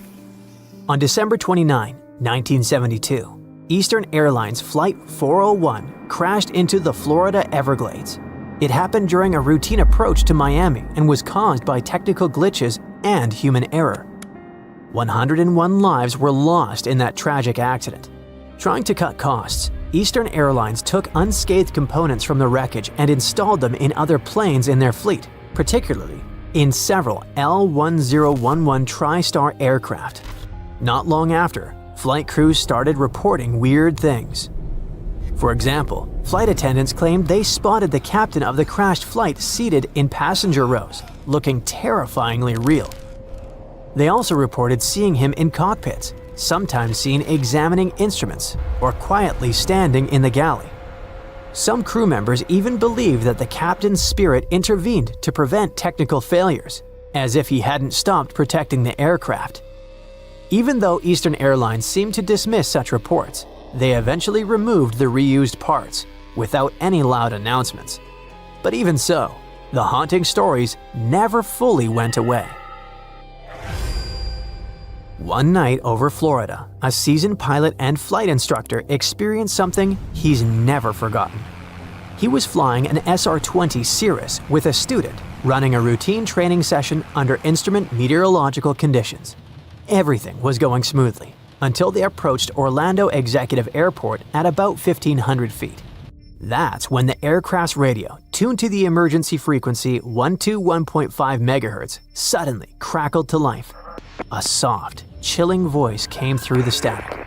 It was a young girl whispering, "Hello? Hello?" The sound was so faint and so eerie that it froze both pilots in place. Hoping someone needed help, the instructor replied, but got nothing back. Just silence. It wasn't until later that night that the story came together. It turned out there was no mystery about it, just tragedy. A young female student pilot had reportedly stolen a small plane from a nearby flight school. Flying alone, untrained, and scared, she'd tried to reach out over the emergency channel, but no one had understood. But her ghostly call for help was very real. She crashed later that night. No happy ending. One early evening over Scotland's Highlands, A flight instructor was on a final approach for his last run of the day. He was piloting a Cessna 172, flying low over uneven terrain. He flew with full flaps deployed, holding steady at minimum approach speed. Turbulent winds, near 20 knots, which is around 23 miles per hour, battered the aircraft. So the pilots braced for a rough landing. And then suddenly, everything went silent. The wind disappeared. Without the headwind, the plane lost its lift. The controls went limp in the pilot's hands, like a game controller that was no longer connected. For a second, the aircraft seemed suspended in the air. It was completely unresponsive. The pilot shoved the throttle forward and dipped the nose, which forced the plane back into motion. Moments later, it touched down safely. Later, meteorologists explained that it could have been a rare microburst, a rapid downdraft of air that erases lift in an instant. But strange things happen not only in the air. Airports can be pretty creepy too. Finished in the mid-1990s, Denver International Airport became known not just for its size. It was one of the largest airports in the world by area for its strange aura. Its white, peaked roofs, designed to mimic the snow-covered Rocky Mountains, created a silhouette on the Colorado plains. But the project behind this awesome design had billions of dollars in budget overruns, as well as unexplained construction delays. Soon, whispers began. People were talking about hidden underground bunkers beneath the airport, allegedly spanning multiple levels and built far out of sight from the daily rush of passengers. But that was only the beginning. Inside the airport's decor was just as impressive and mysterious. Creepy gargoyles in the corners, murals depicting apocalyptic chaos, inscriptions in long-forgotten native languages.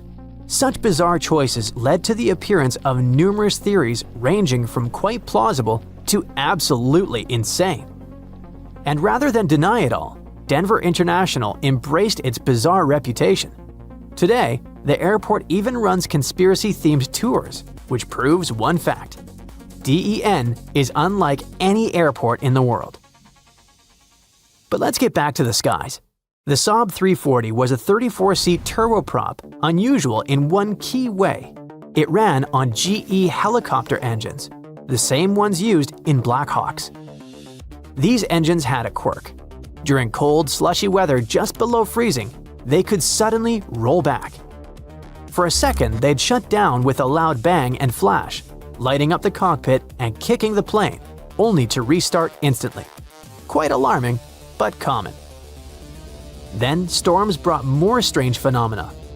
Ice could block the radar, and static danced across the windshield, looking like a living plasma globe.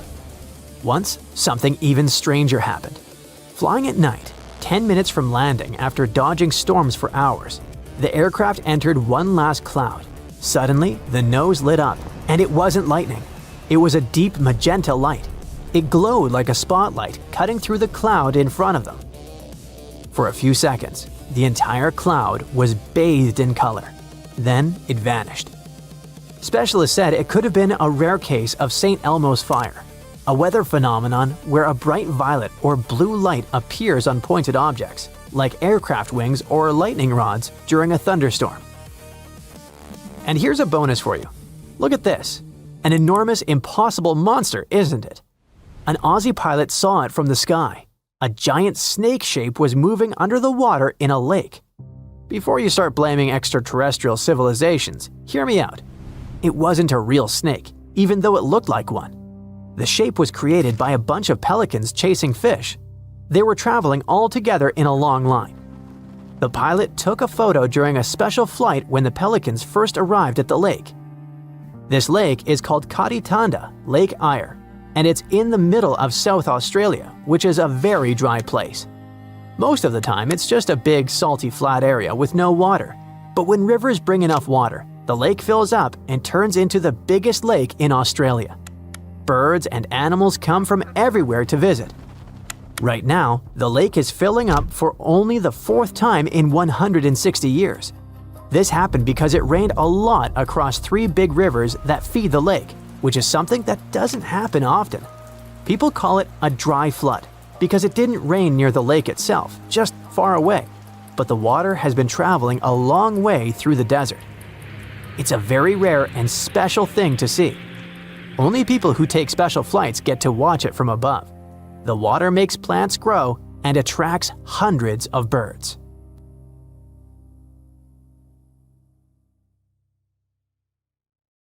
The cabin shuddered with a loud bang, the cold air rushed in, and the oxygen mask dropped down.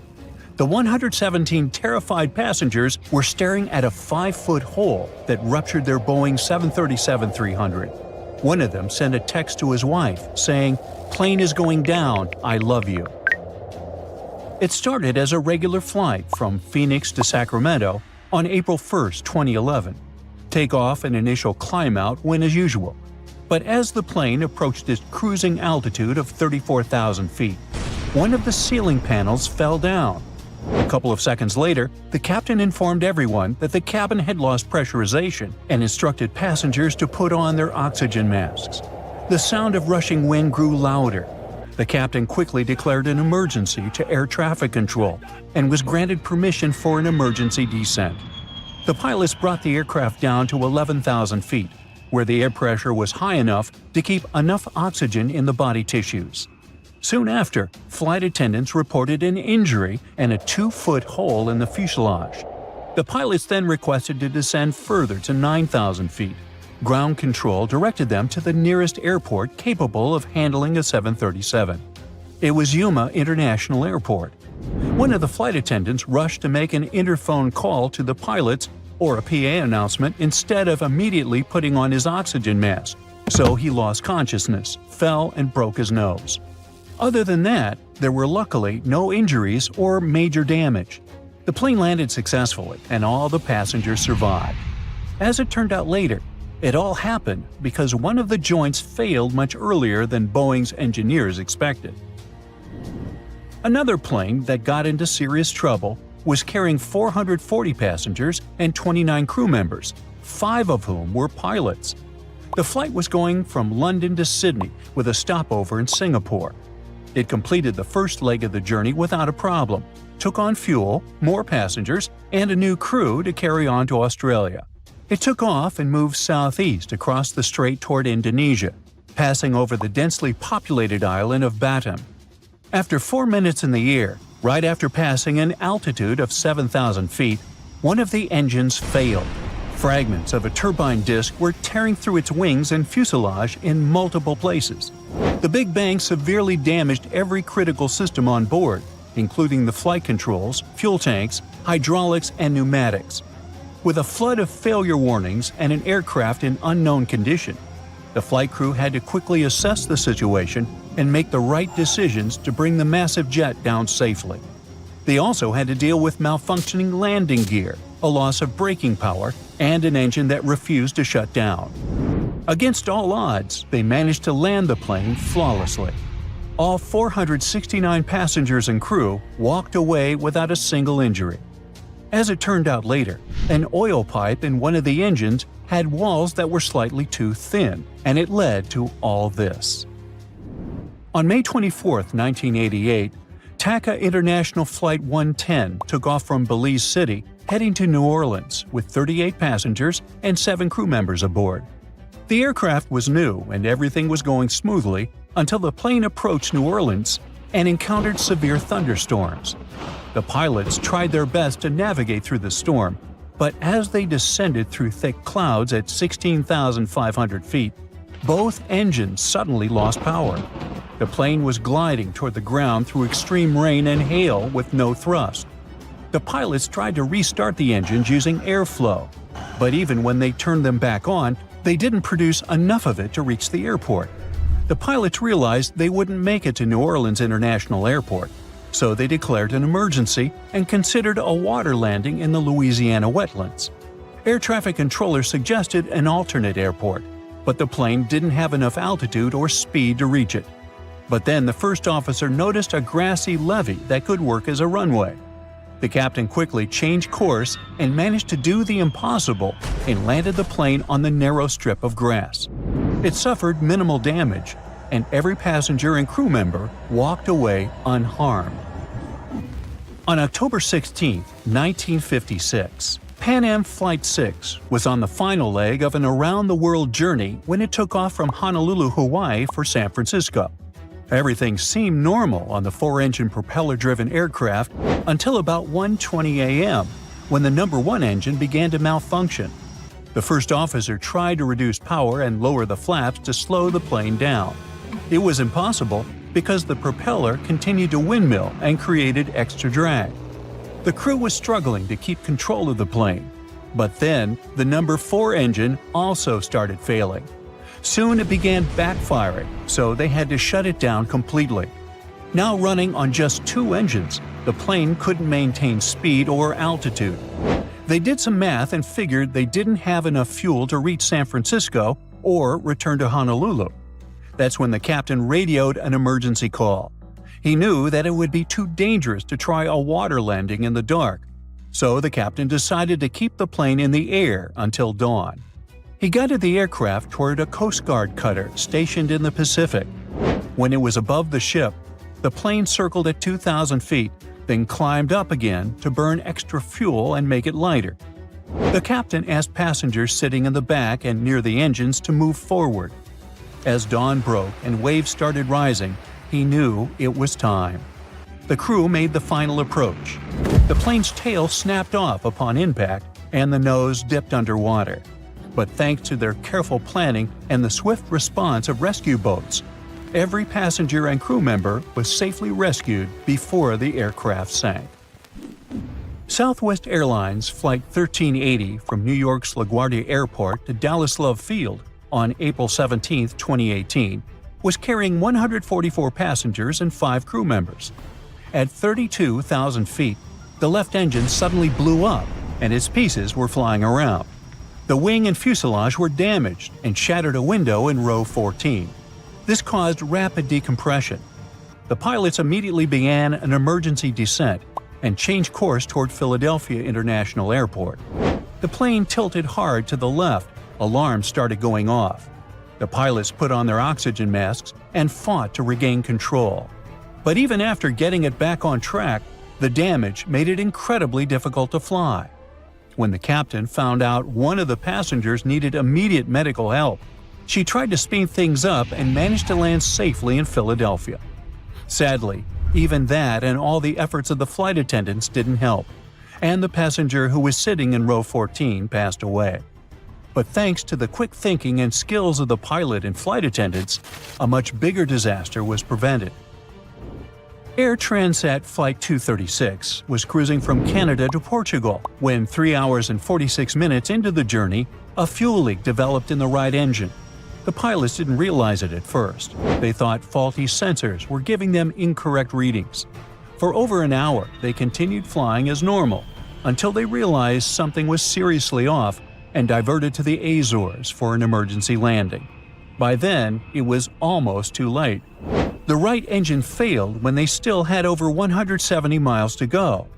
75 miles out, the left engine also gave out, so the plane was completely powerless at 34,500 feet. The crew warned air traffic control that they might have to ditch into the dark and rough waters of the Atlantic Ocean. The impact could have shattered the plane, and the people on board would have minimal chances to survive. The pilots didn't give up and managed to glide nearly 75 miles and safely touch down. The moment the wheels hit the runway, the crew immediately started an emergency evacuation. Everyone on board survived, and they set a world record. The flight, later nicknamed the Azores Glider, became the longest passenger aircraft glide without engines ever recorded. Wow!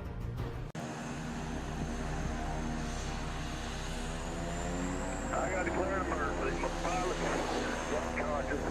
I need help up here. Sweat was dripping down the man's forehead. He turned his face towards his family, his wife and 2 teenage daughters, and all he asked them was to hope for the best. Doug White and his family were enjoying a pleasant ascent through the clouds after a smooth takeoff. It wasn't a commercial flight, more of a private one. White owns the King Air and leases it through his company, White Equipment Leasing LLC, based in Archibald, Louisiana. They were in the comfort of their own plane. What could go wrong? Suddenly, the pilot of their twin-engine aircraft, Joe Kabuk, leaned back and emitted a deep noise. The retired jet pilot then lost consciousness, and soon after, he passed away. Although Doug held a pilot's license, he had no experience flying a plane of this size. With his hands cold and shivering from fear, he realized he was not going to give up. He and his family would carry on living. He knew he had the expertise he needed to save them all. But there were several problems. First, all his experience was in a single-engine Cessna 172. Unfortunately, Doug lacked experience with the larger, faster King Air. Second, the last time he flew was 18 years ago. And number 3, there was no autopilot. I mean, sure, there was one, but White mentioned that he attempted to reactivate the autopilot, but it directed the aircraft northward, following the route that Kabuk had set for the flight to Jackson, Mississippi. It was high time to start acting. White asked his wife to help him get the pilot out of his seat, worried that he might collapse and accidentally press some of the control buttons. Alas, the cramped space made it impossible for them to pull the man out, so they secured him back into the seat with the straps. Although White understood that they were meant to halt their ascent at 10,000 feet, he observed them climbing well beyond that altitude. But in the Cessna, he had never reached an altitude higher than 7,000 feet. Now, it all depended on the precise and timely instructions from the air traffic controllers he managed to connect with. Luckily, he knew exactly how to use the radio. I need a King Air pilot to talk to. One of the air traffic controllers contacted a friend in Connecticut who was certified to operate the King Air. The pilot consulted flight checklists, manuals, and cockpit diagrams to offer guidance to the controller, who then communicated the necessary steps to White, who was thousands of feet above the ground. Due to the faulty autopilot setting, Doug had to fly the plane manually. He managed the descent and ultimately landed safely in Fort Myers shortly after 2 p.m. Doug's story proves that if you really want to do something, you will nail it. You can land a plane even if you have no idea how to do that, or even if you're blind. No jokes here. History knows someone who did land a plane being blind.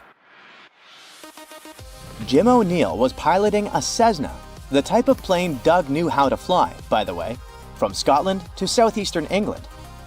The flight had been proceeding smoothly, with the aircraft functioning perfectly, until, without warning, everything took a dire turn about 40 minutes into his solo flight.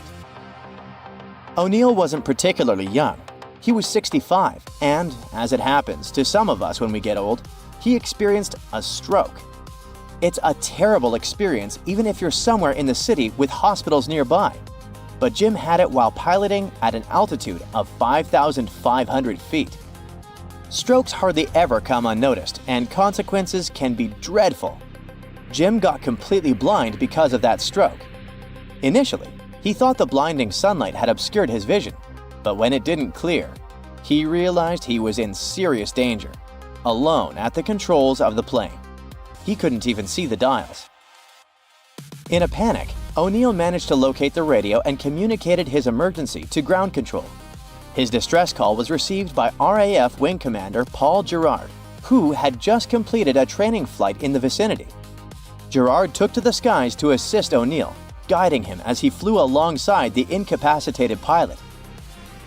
Gerard led O'Neill to the nearest airstrip, which introduced another challenge: how to ensure a safe landing. On his first attempt, O'Neill touched down but then bounced back into the air. The second attempt had the same outcome. However, on his third try, guided by Gerard's instructions, he executed a nearly flawless landing.